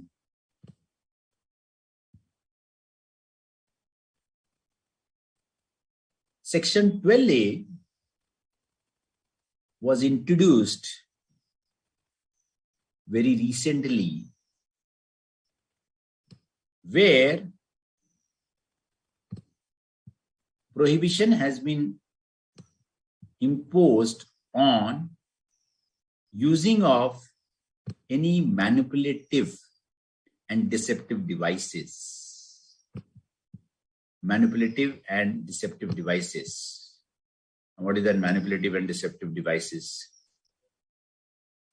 So no person shall directly or indirectly use or employ in connection with the issue, purchase or sale of any securities proposed to be listed on a stock exchange any manipulative or deceptive devices in contravention of the provision,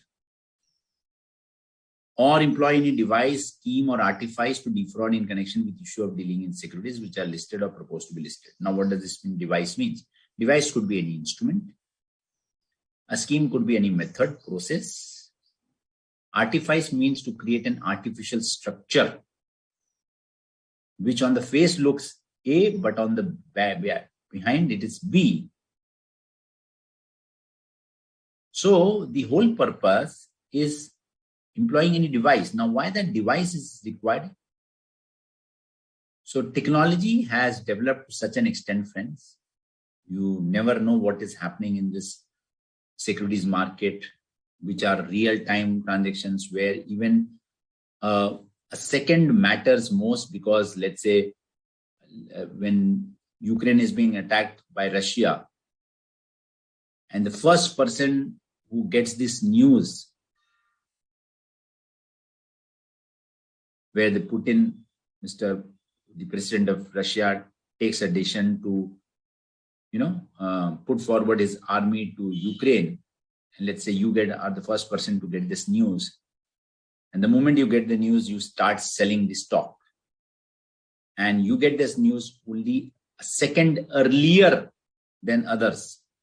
So within 1 second, the price changes. Within 1 second, the price changes. So if you are employing any device which enables you to trade faster in the market in comparison to others, which has happened in certain cases. It has happened in certain cases. That's where the inquiry is going on. Because this was never covered in any of the other provisions. Employing any device, So this has been specially introduced, that because now trading is done through technology, a lot of algorithms, softwares, communication networks are involved. So if you are using certain kind of devices or any scheme may be in cartel with other people, then you will be subject to certain consequences. So if it is mentioned that no person shall involve in this, but or engage in any act, practice, course of business which operates or would operate as a fraud or deceit any person in connection with issue dealing in securities which are listed or proposed to be listed, or engage in insider trading or deal in securities while in possession of material or non-public information, which is purely again insider trading matter, or acquire any control of company or securities more than the percentage of equity share capital of company whose securities are listed or proposed to be listed in contravention of the regulations, then there may be penal consequences. But here no penal consequences has been mentioned. It is said that no person shall directly or indirectly be using these techniques. That's it. So it is prohibiting that you should not do that. As an employee of any company which is trading in the stock market, which is engaged in the stock market, and you are working as an employee, and you use certain device, so you will be subject to violation of law, because Section 12A prohibits that you should not do that. As an individual, you should not be involved. So it is trying to cover every person within its ambit. So it is not only about the owners, the management, but any person who is involved in this process is prohibited to do these kind of acts, directly or indirectly. That's the main thing.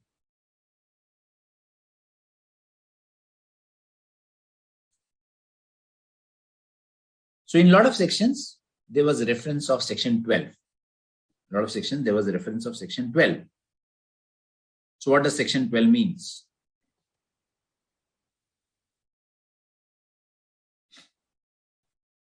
Section 12 talks about registration of intermediaries. Section 12 talks about registration of intermediaries. So whenever there is violation with respect to registration, then you are subject to the other consequences mentioned earlier. So I'm not going to details of registration of intermediaries, because that is again a separate process where mutual funds, depositories, brokers, separate regulations are being framed, and they need to follow those regulations for registration and operations part. But yes, we have seen that Section 12 is being referred to various provision.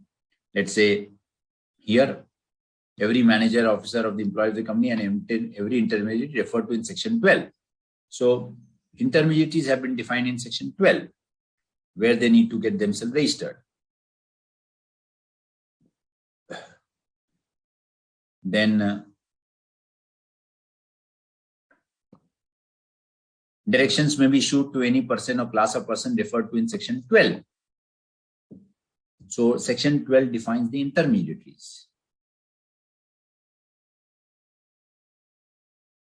Power to issue directions, again, inquiry, and then thereafter the directions are issued to prevent the affairs of an intermediary or other person referred to in Section 12.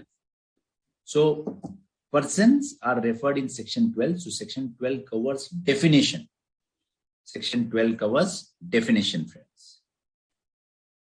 So it is purely with respect to the intermediaries and the definition part, not basically covering the operations of SEBI. So that is why it is not being covered out here.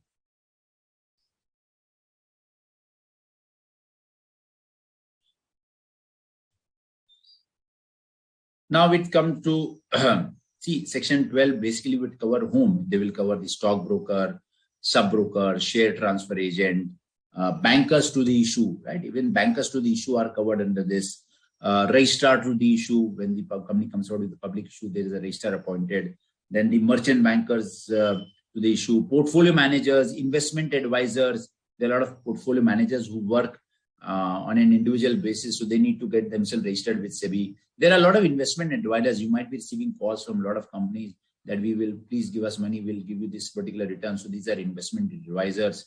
So there are so many intermediaries who are helping in promoting the stock market, trading in the stock market. So under 12 they are covered, and under 12 they need to register themselves.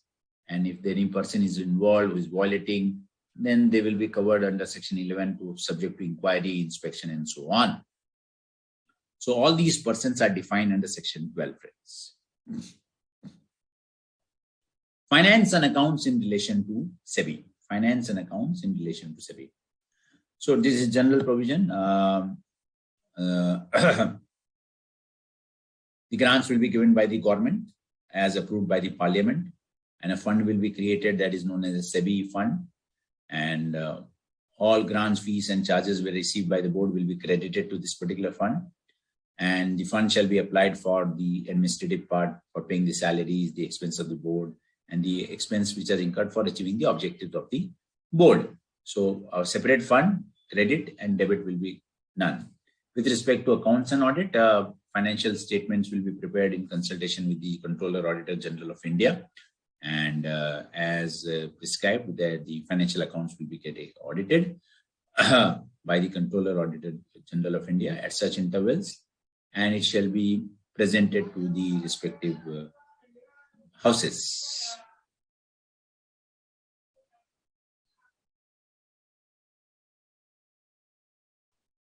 Coming to the most important part of this particular Act, SEBI Act, which calls about for penalties and adjudication. Again, as I said, many questions have been asked from this particular topic. So let us go through the various penalties, the amount of penalties, and when these penalties are imposed.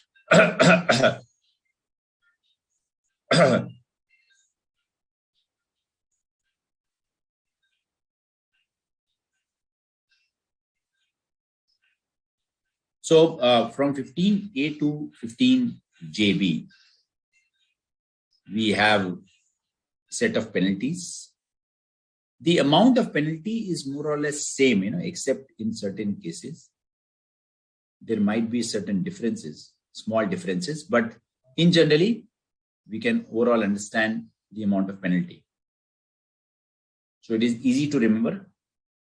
So you don't need to be afraid of that. How will I remember so many penalties? So it's easy to remember. But yes, the cases is different under each of the scenario. The cases is different under each of the scenario. So this is a table. I'll send this presentation, will be uploaded, though you can download it and then review that. So it's a snapshot of all the penalties. But let us go and understand each of the penalty in detail, and then we can come back and refer to this table once we do the revision part. So the first one. So if any person who is required to furnish document, return or report to the board fails to furnish the same. So we have seen during an inquiry, inspection and investigation, we need to furnish a document. For investigation, we have seen that there is a separate penal provision. For investigation, we have seen there is a separate penal provision that if you are not complying with investigation, separate penal provision. But during an inquiry, if you are required to submit any document and if you fail to do that, then you should be punishable. Obviously, this will not land up in a big amount of imprisonment or something like that, because it is just non-submission of document. There's no fraudulent activity out here. Intention may be something different. So then the penal will be 1 lakh. 1 lakh for each day, subject to maximum of 1 crore. So there's a standard which comes in is minimum 1 lakh, maximum 1 lakh per day, maximum subject to 1 crore. When you are failed to furnish such document during any inquiry and inspection, or even in investigation, 11C penalty clubbed with this penalty.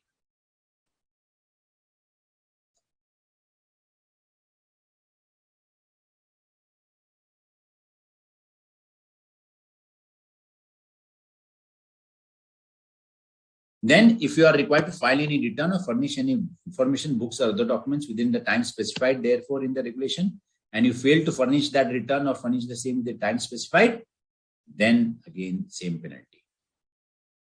So one is furnish any document, return or report to the board. Fail to file any return, books or other documents within the time specified in the regulation. And if he fails to file that return, and you are not able to maintain the books of accounts. So 3 things, friends.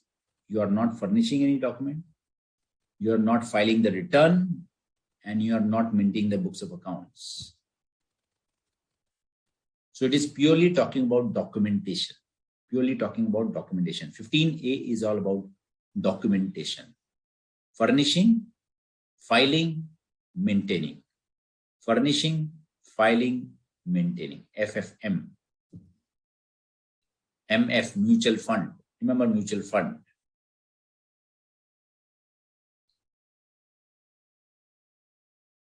(15B) comes on intermediary. So person who is registered as an intermediary. Remember which section? Section 12.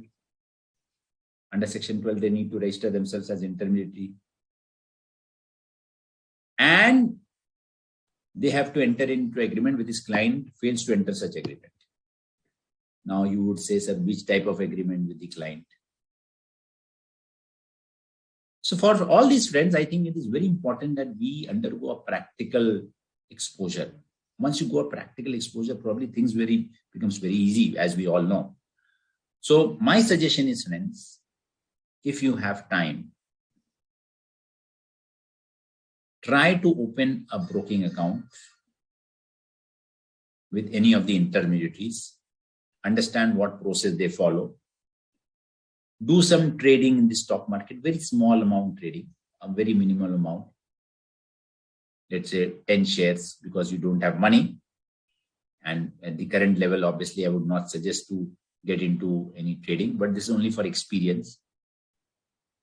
When you get into trading, purchase, sell, understand the process, understand what the brokers will do, what will brokers send to you, how will they receive the amount, how will they pay you the amount, what documents do they send to you when you enter into purchase transaction, sell transaction, and so on. So you'll find that when you open an account, the broker will enter into an agreement with you. The broker will enter into an agreement with you as a part of opening an account. Even if you open a mutual fund account with any of the mutual fund agencies, they will enter into an document execution. So if they fail to enter into an agreement, without entering into an agreement, they are opening your account and doing the transaction, then penal provisions will apply. Then penal provisions will apply.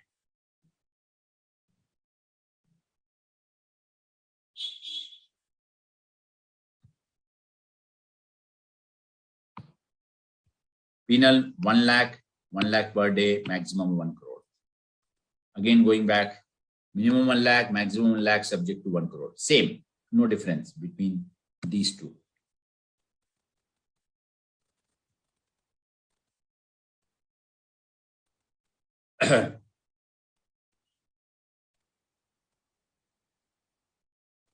Third,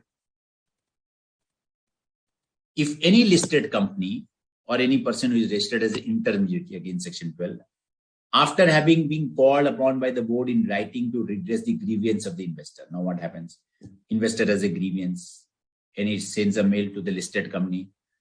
Sir, I am holding 100 shares of your company, but you have declared a dividend, final dividend in your AGM, where I had attended that AGM. And after announcement of final dividend, I have not received that dividend in my bank account, which has been registered with you, with the registrar. So kindly remit me the dividend amount on 100 shares. But the company does not respond to your mails, letters saying that this person is having 100 shares.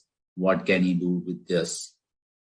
Or let's say to an intermediary, you have opened an account, broking account, you have sold some shares and you have not received the full amount from that intermediary. You write to that intermediary, please give me my amount, I've sold the shares. And in spite of your writing grievance, they are not responding. You file a complaint to board, SEBI, saying that I've written letters to them, they are not responding. SEBI will give in writing that please respond to this investor, he is having certain grievances, please resolve his grievances. Even after that, the company and the intermediary don't respond, then how can you resist SEBI for not imposing penalties? SEBI is the father of everything here. So you cannot tell them, no, will not listen to you. Then in that case, penalty imposed. Again, how much? Same. So again, going back to this chart, minimum 1 lakh, maximum 1 lakh, subject to 1 crore. extending it. Same. So minimum 1 lakh, maximum 1 lakh per day, maximum 1 crore. A, B, C.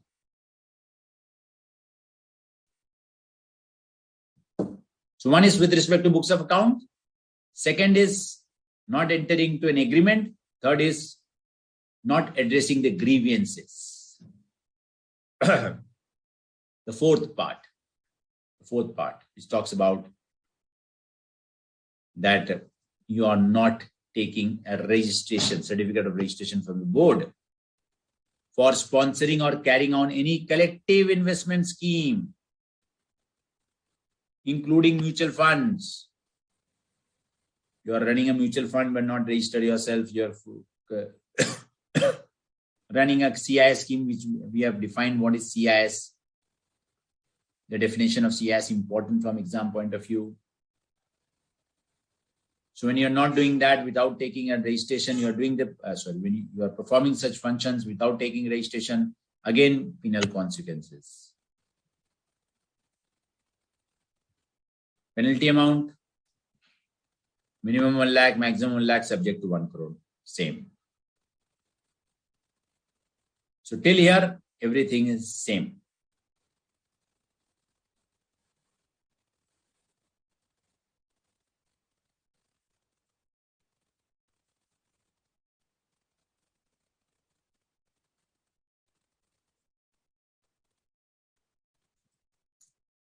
So one is not taking registration. Second is fails to make an application for listing of its scheme as provided in the regulation. So maybe the mutual fund is coming out with different schemes. The CIS is coming out with different schemes, and you have not applied to the board for listing of its scheme. So one is not getting registered. Second, even if you get registered, but you have not applied for listing of the schemes which have been launched by the mutual fund. And third is you are registered and fails to dispatch unit certificates, because when you register yourself as a mutual fund in any mutual fund and you buy units of mutual fund, then you are entitled to receive certificates of that scheme. Probably nowadays the statement comes in where it is mentioned that you are holding this much units of this particular mutual fund. So if you don't get those unit certificates, penal consequences.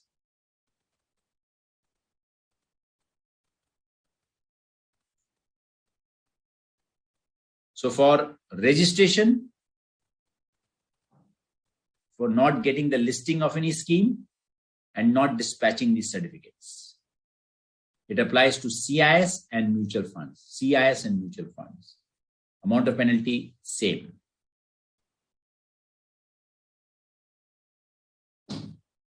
Then for asset management company. For asset management companies. What are asset management companies, friends? Again, mutual fund. These are part of the mutual fund industry. These are companies who will manage the assets of the mutual fund. So mutual fund may be the front end where you give and apply, give money to the mutual fund. Mutual fund will pass on that money to the asset management company, who on behalf of mutual fund will invest in the market. So there are separate asset management companies who have to be registered with the SEBI, who are going to invest on behalf of the mutual fund, and who fails to comply with any of the regulations provided for the restrictions on the activities of the asset management companies, then penal consequences. So again, the amount of penal consequences, minimum 1 lakh, maximum 1 lakh, subject to 1 crore. So remember, mutual funds are covered, and the AMC, which will manage the funds of the mutual fund, they are also covered. Again, recently introduced section. This is with respect to specific mutual funds, And I think last 5-7 years, we have come out, the SEBI has come out with regulations, and there are innovative funds which have come out in the market in the name of alternative investment funds, infrastructure investment trust, real estate investment trust. So these are funds which are specially on a particular industry and dedicated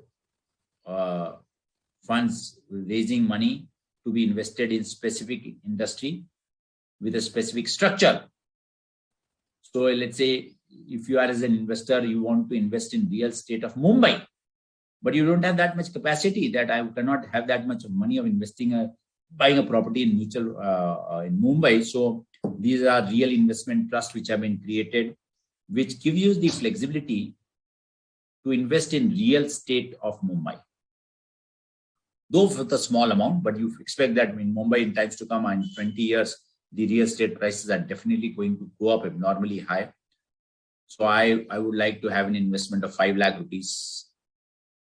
So you give this particular amount to real estate investment trust, and they have a dedicated fund which will invest in real estates with a specific scheme on office spaces, on this type of space, on this type of real estate, and then they will invest your money on those real estate. So these are the types of funds which have been launched in 5-7 years in India. Therefore, they are under the regulatory network of SEBI. So specific provisions have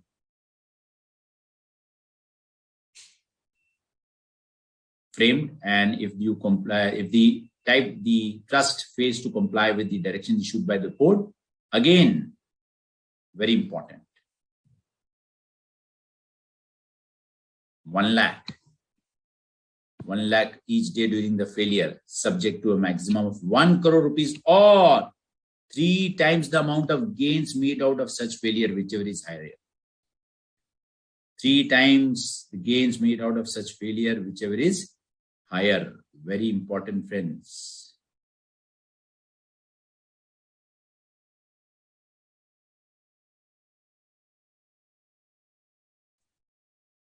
Very important. 3 times the amount of gain. Now there's something different which was not there in the previous penal provisions, something different.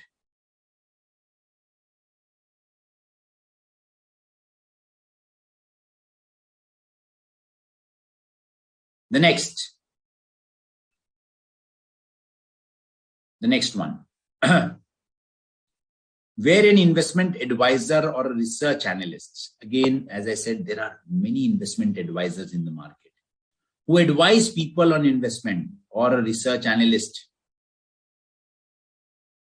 There are research analysts who do the research for a particular company, and they need to be registered with SEBI. And if they fail to comply with the directions of the board, then again penal consequences. Again, because these are small agencies, so 1 lakh per day, 1 crore. 1 lakh per day, 1 crore.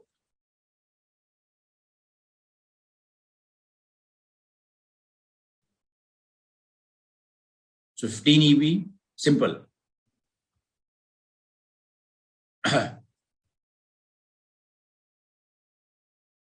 Very important, friends.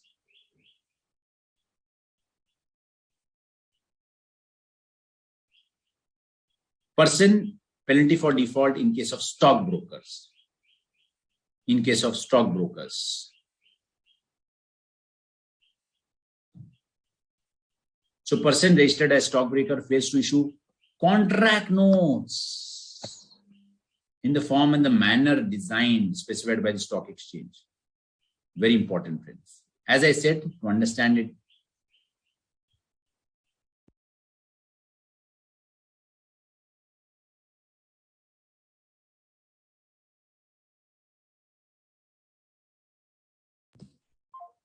so as I said, you need to register with any stockbroker, you do the trading, then you'll get to know that you receive a contract note for all the purchase and sale which you have made.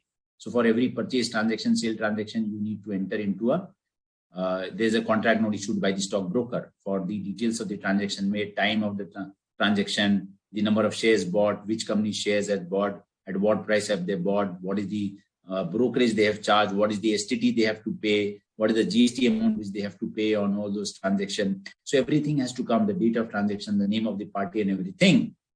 So this is a standard structure of a contract note. And if the stockbroker is not able to furnish that contract note in the format, then again very important. Penalty of more than 1 lakh, but which may extend to for which the contract note was required to be issued by that broker. So if you have entered into a transaction of 1 crore through that contract note, and if that contract note was not issued by the broker, then the penalty may extend to 1 crore also. This is something different, friends. Odd one out. A separate penal provision which comes to the amount of contract note for which it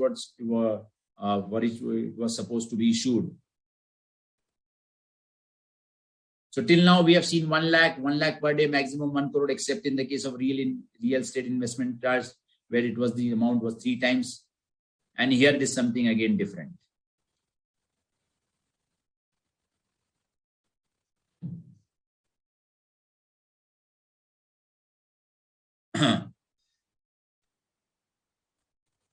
See, majorly, I think it is more in relation to mutual fund and stock brokers. Try to understand, because they are one of the intermediaries who are dealing with the investor part.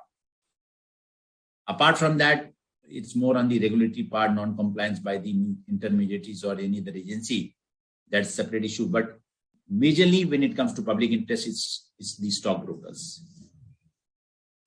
Therefore, you'll find a lot of cases against the stock brokers being filed. The next one, fails to deliver any security or fails to make payment of the amount due to the investor in the manner within the period specified in the regulation. So when you buy shares, you need to have that security. When you sell shares, you need to have that amount for which you have sold the shares.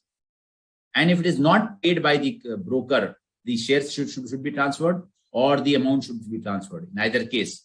And if it is not done by the broker within the prescribed time limit, you should be liable to penalty of, again, 1 lakh mixed into 1 lakh each day, subject to maximum 1 crore. Or, this is A, this is B, charges an amount of brokerage which is in the excess of brokerage specified in the regulation, liable to penalty of 1 lakh, but which may extend to 5 times the amount of brokerage charged in excess of the specified brokerage, whichever is higher. So if you are charging excess brokerage, you are liable to penalty. So brokers are subject to a lot of penal consequences, friends. It's not an easy job for the brokerage world. Not an easy job for the brokerage world.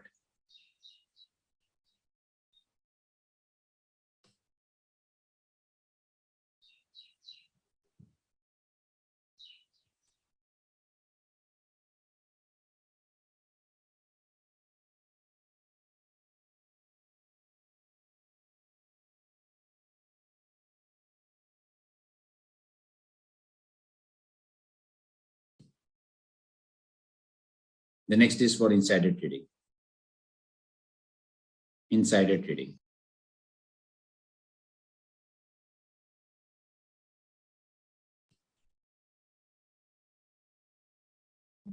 One second, friends.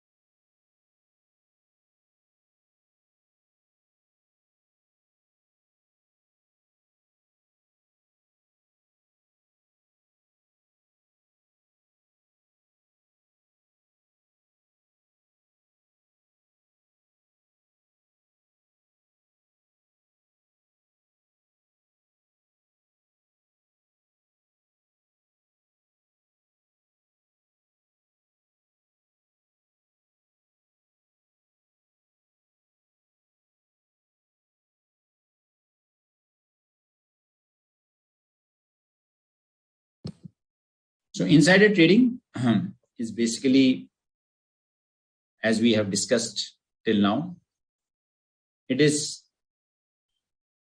communicating any unpublished price sensitive information to any person with or without his request for such information, counsels or procures for any other person to deal in a security of any body corporate on the basis of unpublished price sensitive information.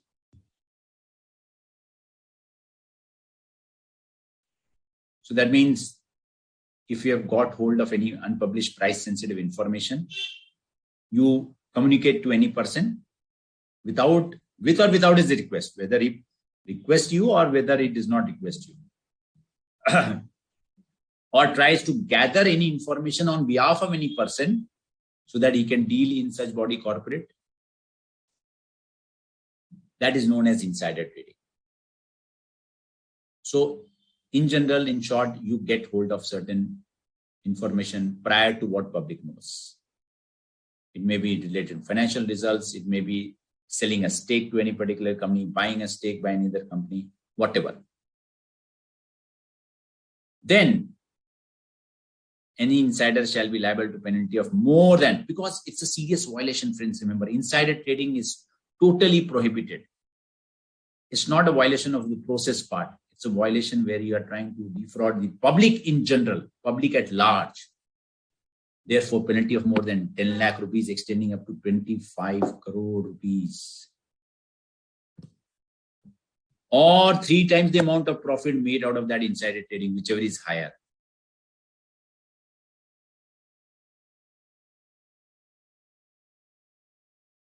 So it's a very serious consequence. Therefore, the amount of penalty is huge. And there have been a lot of cases of insider trading, basically targeting the promoters, owners of the company and related people to the promoters. Because promoters are the first person who have the prior information. And they may indulge in certain kind of transactions directly or indirectly.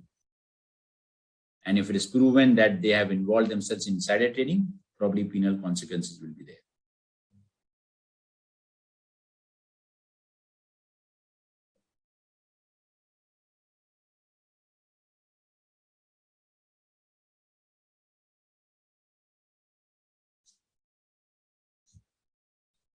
Then we come to non-disclosure of acquisition of shares and takeover. As we have discussed, there is a takeover guideline. So that is again, when you are not complying with those takeover guidelines, fails to disclose the aggregate of his shareholding in the body corporate before he acquires any shares, fails to make a public announcement to acquire shares at a minimum price, make a public offer by sending letter to offer to the shareholders of the concerned company, or fails to make payment of consideration to the shareholders who sold their shares, then he shall be liable to again punishment of 10 lakh rupees, which may extend to 25 crores or 3 times the profit made out of such failure. Same as insider trading. These are all, these are all the intentions to defraud the public. So substantial acquisition of shares, insider trading, 2 specific provisions, separate. And one was for the real estate. Otherwise, everything is same. Everything is coming out the same. That is more on the procedural part, violation of the procedural part. Fraudulent unfair trade practice, again, you can understand fraudulent unfair trade practices relating to security. Now, that is not defined, very precisely not defined. So the penalty is high, 5 lakh rupees up to 25, 3 times the profit made, whichever is higher.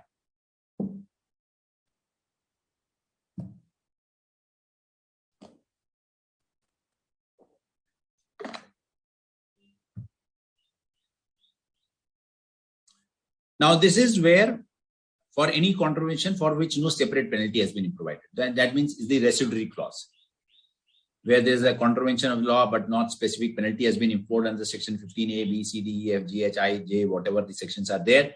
So a penalty which should not be less than 1 lakh, but which may extend to 1 crore rupees.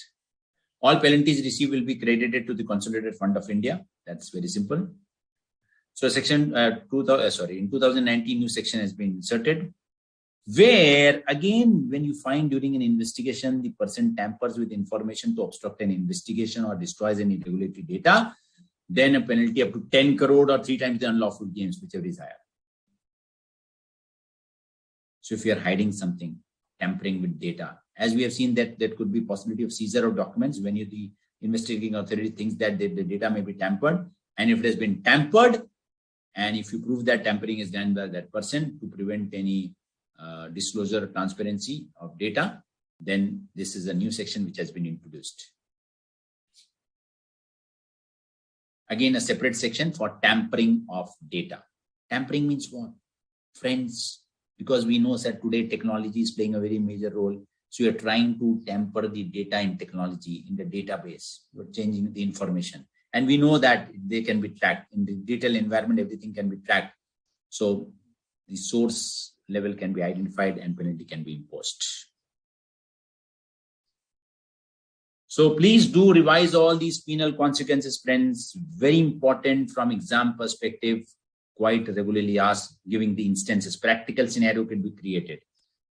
And you need to find out specific penal section and impose the penalty amount. For the purpose of adjudicating the penalty, you are adjudicating a penalty. Therefore, a person has to be appointed. So board shall appoint any officer not below the rank of division chief to be an adjudicating officer for holding an inquiry in the prescribed manner after giving a person a reasonable opportunity. So that means what is the process, friends? Investigating authority is appointed. During investigation, you will find that these are the practices or rules which have been violated. And this is the report prepared by the investigating authority. And the report will be submitted to the board. The board will then appoint the adjudicating officer. Then the penalty will be imposed.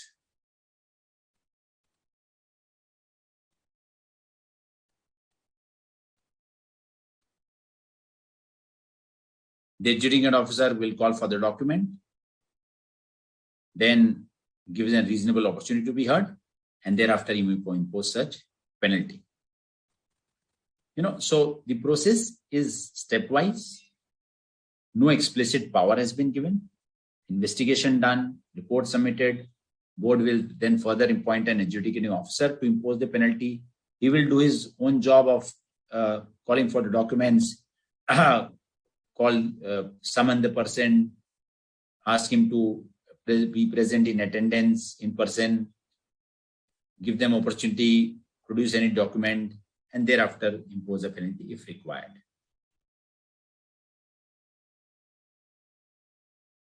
Now, it may happen that the adjudicating officer has made certain error, which is not in the interest of security market.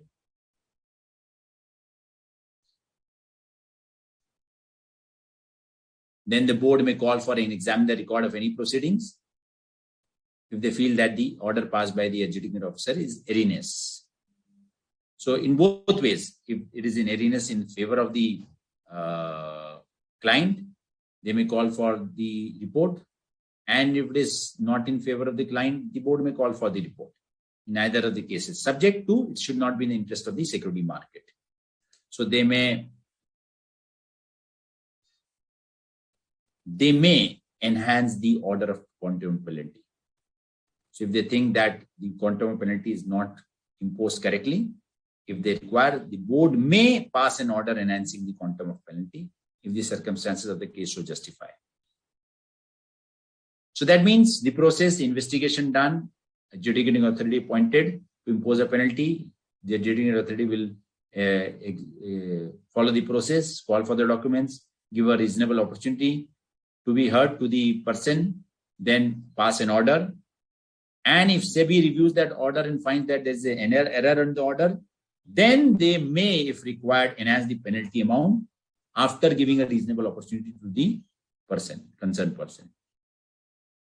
So long-run process, and at each process it is subject to inquiry, and reasonable opportunity has been given. Now, when the penalty is being imposed, remember, this is an exam question. Exam question. When the penalty is imposed, the adjudicating officer shall have due regard to the following factors. What are the factors to be considered by the adjudicating authority? The amount of disproportionate gain or unfair advantage, whether quantifiable, made as a result of default, wherever quantifiable. Now, it is very difficult, friends, to quantify the unfair gain which has been made. Now, what is the gain? See, somebody has incurred a loss because of your transaction. Can it be your gain? So you need to quantify it, that the loss incurred by that person because of your manipulation, insider trading, that person is incurring losses. So that may be the amount of gain you have earned, so that should be the gain. That may not be justifiable because the loss will not be equal to my profit. So determining the gain advantages is a very subjective process. I cannot define a mathematical way to define that gain.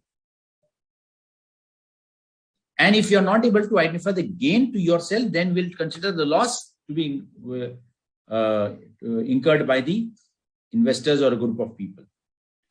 So I may take into account the loss and the repetitive nature of default. So if you have done a default once, okay, the amount of penalty could be less.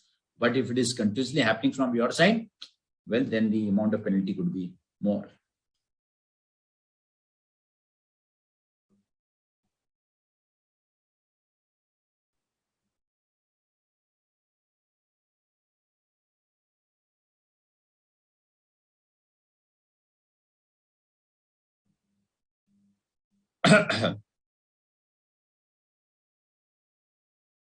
Example, SEBI received complaints from some investors alleging that ABC and some brokers are indulging in price manipulation of shares of ABC Limited.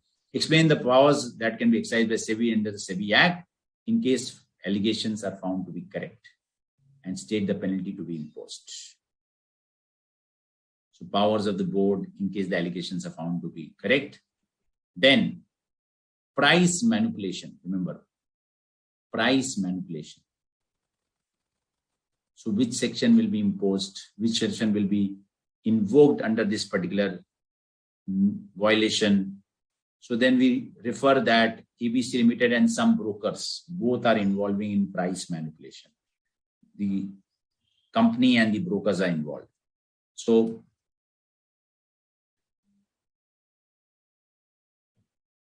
(15) person indulges in fraudulent and unfair trade practices. This could be a possibility. Not of acquisition of shares. Insider trading. If it is proven that this was subject to insider trading, then this could be invoked. This is related to stockbrokers.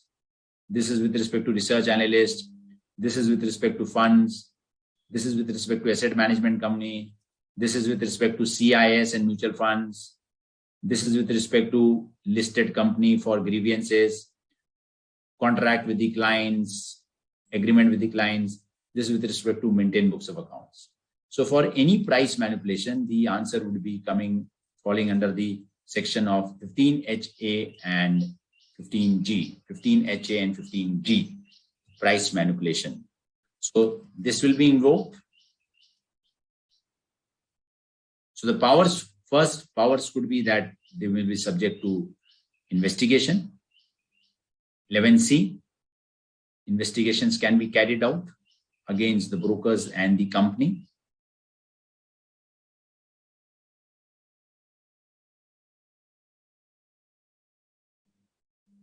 And once investigation is carried out, then the board will, based on the report of the investigation authority, appoint a adjudicating authority. And under 15G and 15H, A, the penalty for fraudulent and unfair trade practices or insider trading can be imposed.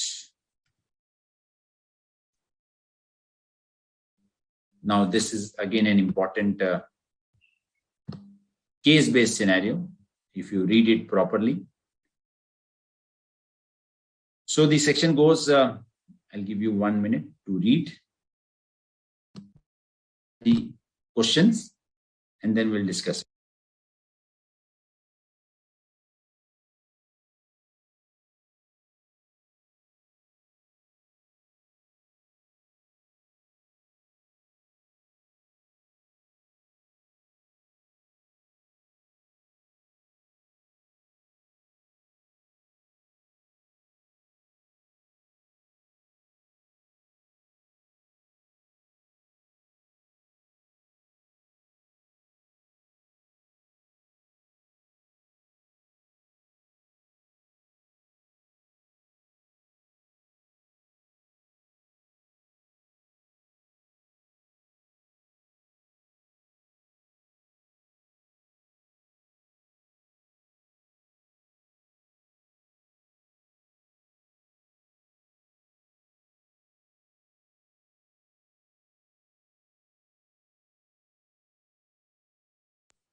Okay, so the question is ABC Company Chartered Accountants is a partnership firm who is the auditor of one of the listed company for financial year 2018-19.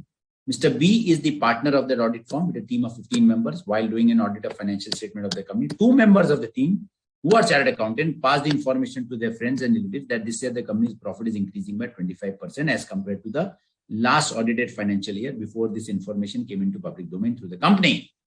They made profit from this information by purchasing at lower price, and after the financial statement came in public, the share prices rose. They sold the shares at enhanced price. Please state whether it is a case of insider trading. If yes, how much penalty will be imposed? So answer is, obviously it is a case of insider trading because unpublished information is being shared, which is price sensitive, which is what?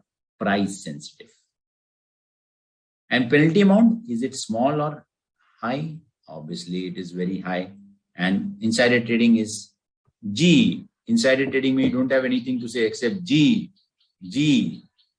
We accept. So it is like 15G. Minimum 10 lakhs, 25 crores, 3 times the profit which is made, whichever is higher.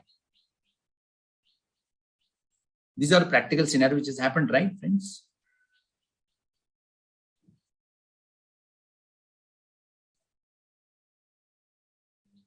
If a person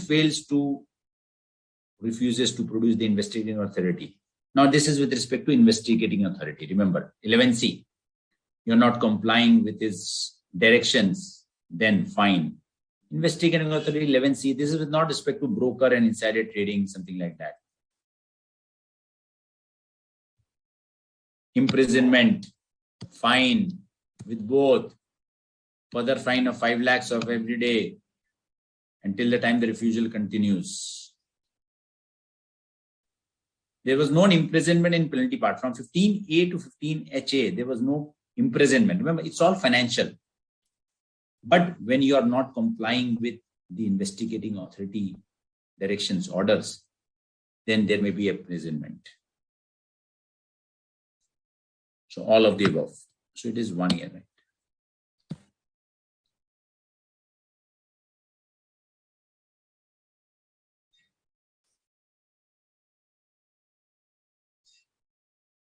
So if a person is required under this act on regulation made thereunder fails to, shall be liable to penalty which should not be less than 1 lakh, which may extend to 1 lakh for each day, subject to maximum of 1 crore. What? Furnish any documents, file any return, maintain any books. Have we discussed this? Answer is yes. The first provision for penal consequences: furnish any document, file any return, maintain any books.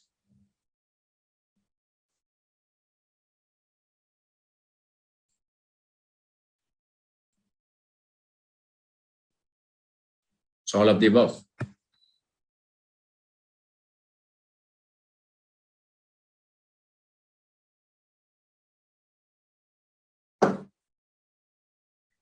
If any listed company or a person registered as an intermediary fails to redress the grievances of the investor,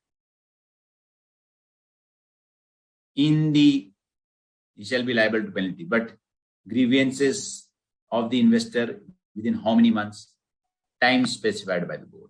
There's no such specific thing, but then what has been specified by the board?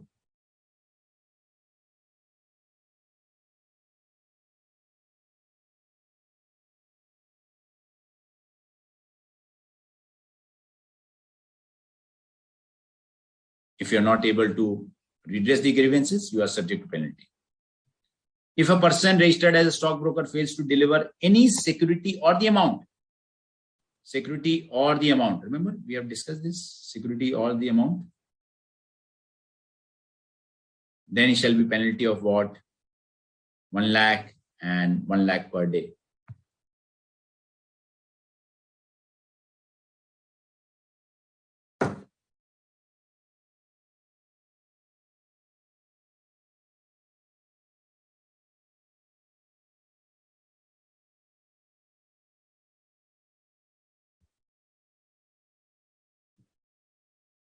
Okay, settlement of administrative and civil proceedings. Settlement of administrative and civil proceedings, friends.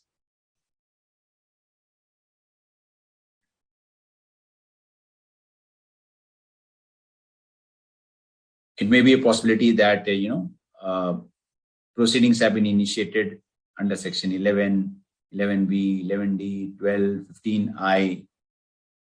Specific sections are being given. Then an application may be given writing to the board for proposing for settlement of the proceedings. So these are specific sections which have been identified for which settlement can be allowed. So with respect to the nature and gravity and the impact of default, agree for the settlement on payment of such amount by the defaulter. So this is possible, but it is possible for specific section. Remember this.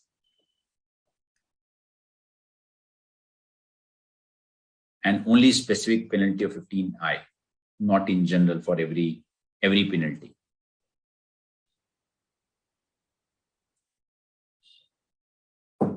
So as happens in every law, every adjudication, that this is not the end of the road. So there are provisions which allows the person aggrieved by the order of SEBI that they can approach a tribunal which has been specially dedicated, instituted with for this purpose, that is SAT, that is Securities Appellate Tribunal. Securities Appellate Tribunal. So the central government established a tribunal known as SAT and may refer the place in relation to which the SAT may exercise its jurisdiction.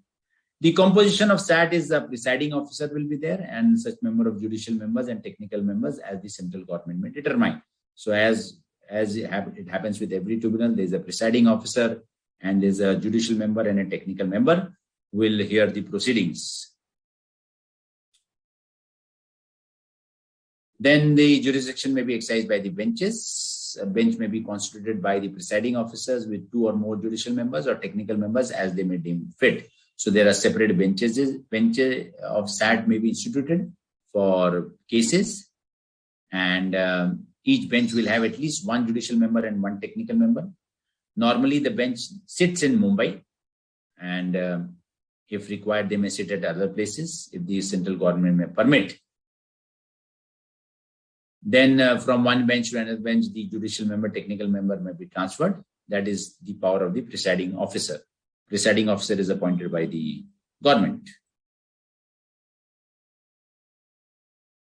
What is the qualification and requirement for appointment as a presiding officer or a member of the SAT? Obviously, because it is more of a judicial proceeding, so it should be a judge of Supreme Court or a Chief Justice of a High Court or judge of a High Court for at least 7 years.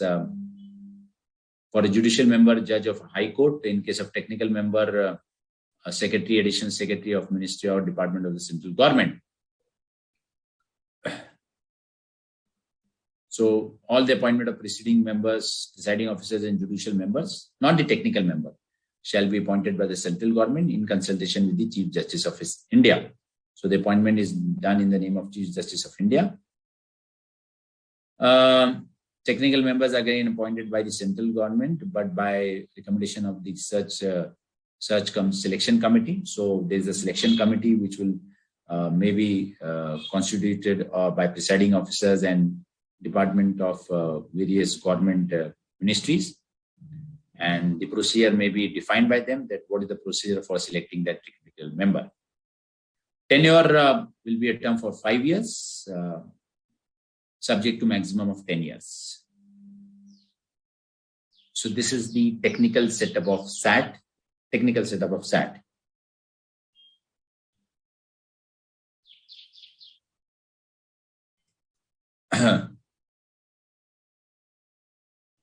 Disqualification, yes. If a member or part member of the board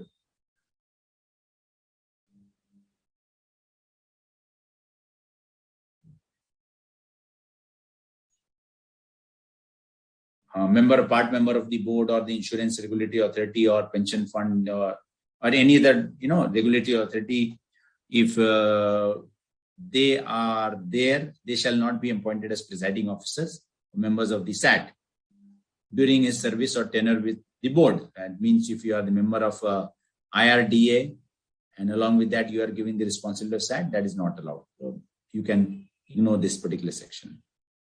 Resignation, again, you can resign or they can be removed.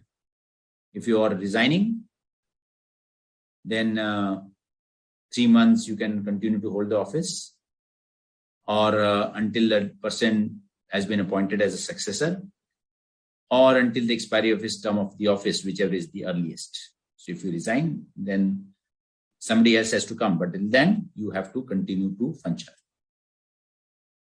Central government may remove the person subject to, all the conditions: insolvent, physically incapable, convicted of any offense, or is abused the position. Same as, the chairman of the board or the member of the board. Unreasonable opportunity. And if any order has been made against that particular order, then you can apply to SAT. Now, very important, friends, any person aggrieved by an order of the board, by an order made by an adjudicating officer. So we are talking about the appeal part to the SAT. One was the administrative part, which is covered, which is not much of importance. Now we come to the actual process of appeal. So any person aggrieved by an order of the board, so board has got powers to issue orders. Remember, in lot many cases we have seen under section 11, the powers to issue orders. Then adjudicating officer, then he can impose penalty. Remember, adjudicating officer has the power to impose penalty, or by an order of IRDA or pension fund. That means all appeals under the insurance authority or pension fund will fall under SAT.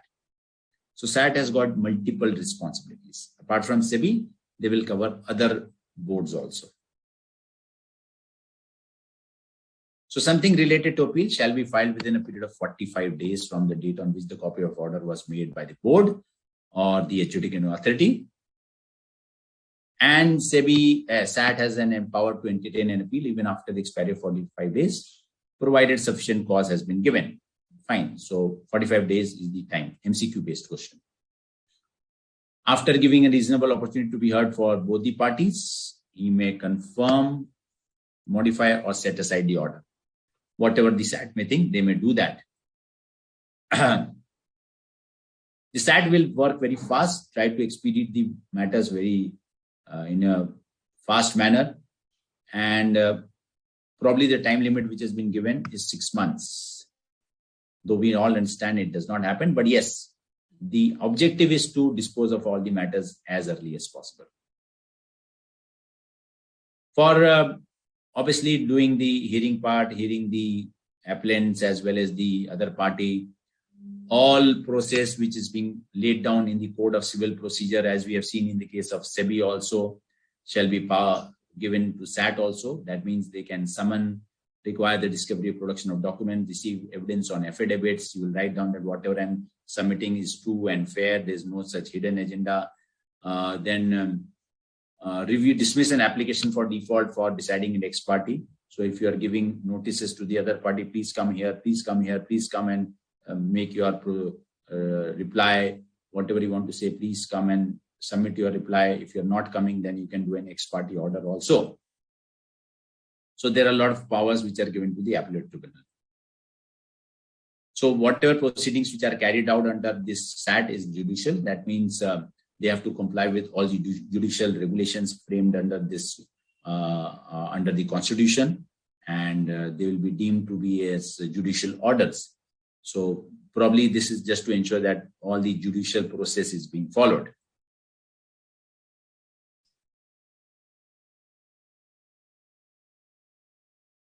In case of difference of opinion between two members, then the matter could be referred to the presiding officer, and the decision of the presiding officer will be final.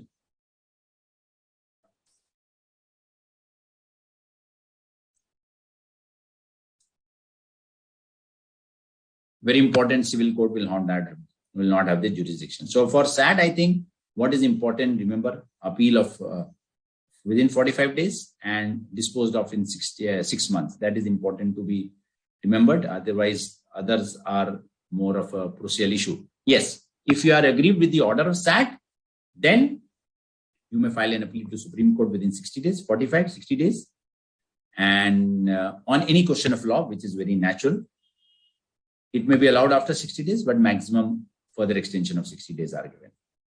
So the process is SEBI, SAT, Supreme Court. SEBI, SAT, Supreme Court. No intervention of civil court and high court. SEBI, SAT, and Supreme Court. So this was regard to appeal for orders against any orders of SEBI or adjudicating authority, friends.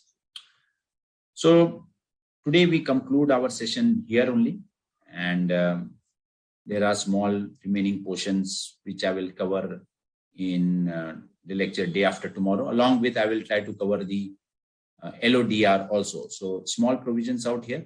Maybe it'll take a short period of time to cover the remaining portion, and then we'll cover the LODR, which is much shorter than SEBI. So both the topics to be covered on 2nd of March. Till that time, if you have any query, you can very well raise, send it to Board of Studies, and do review whatever we have discussed today. I'll send the presentation and come up with the set of queries in our next class so that your doubts are cleared. So thank you, friends, and see you on 2nd March.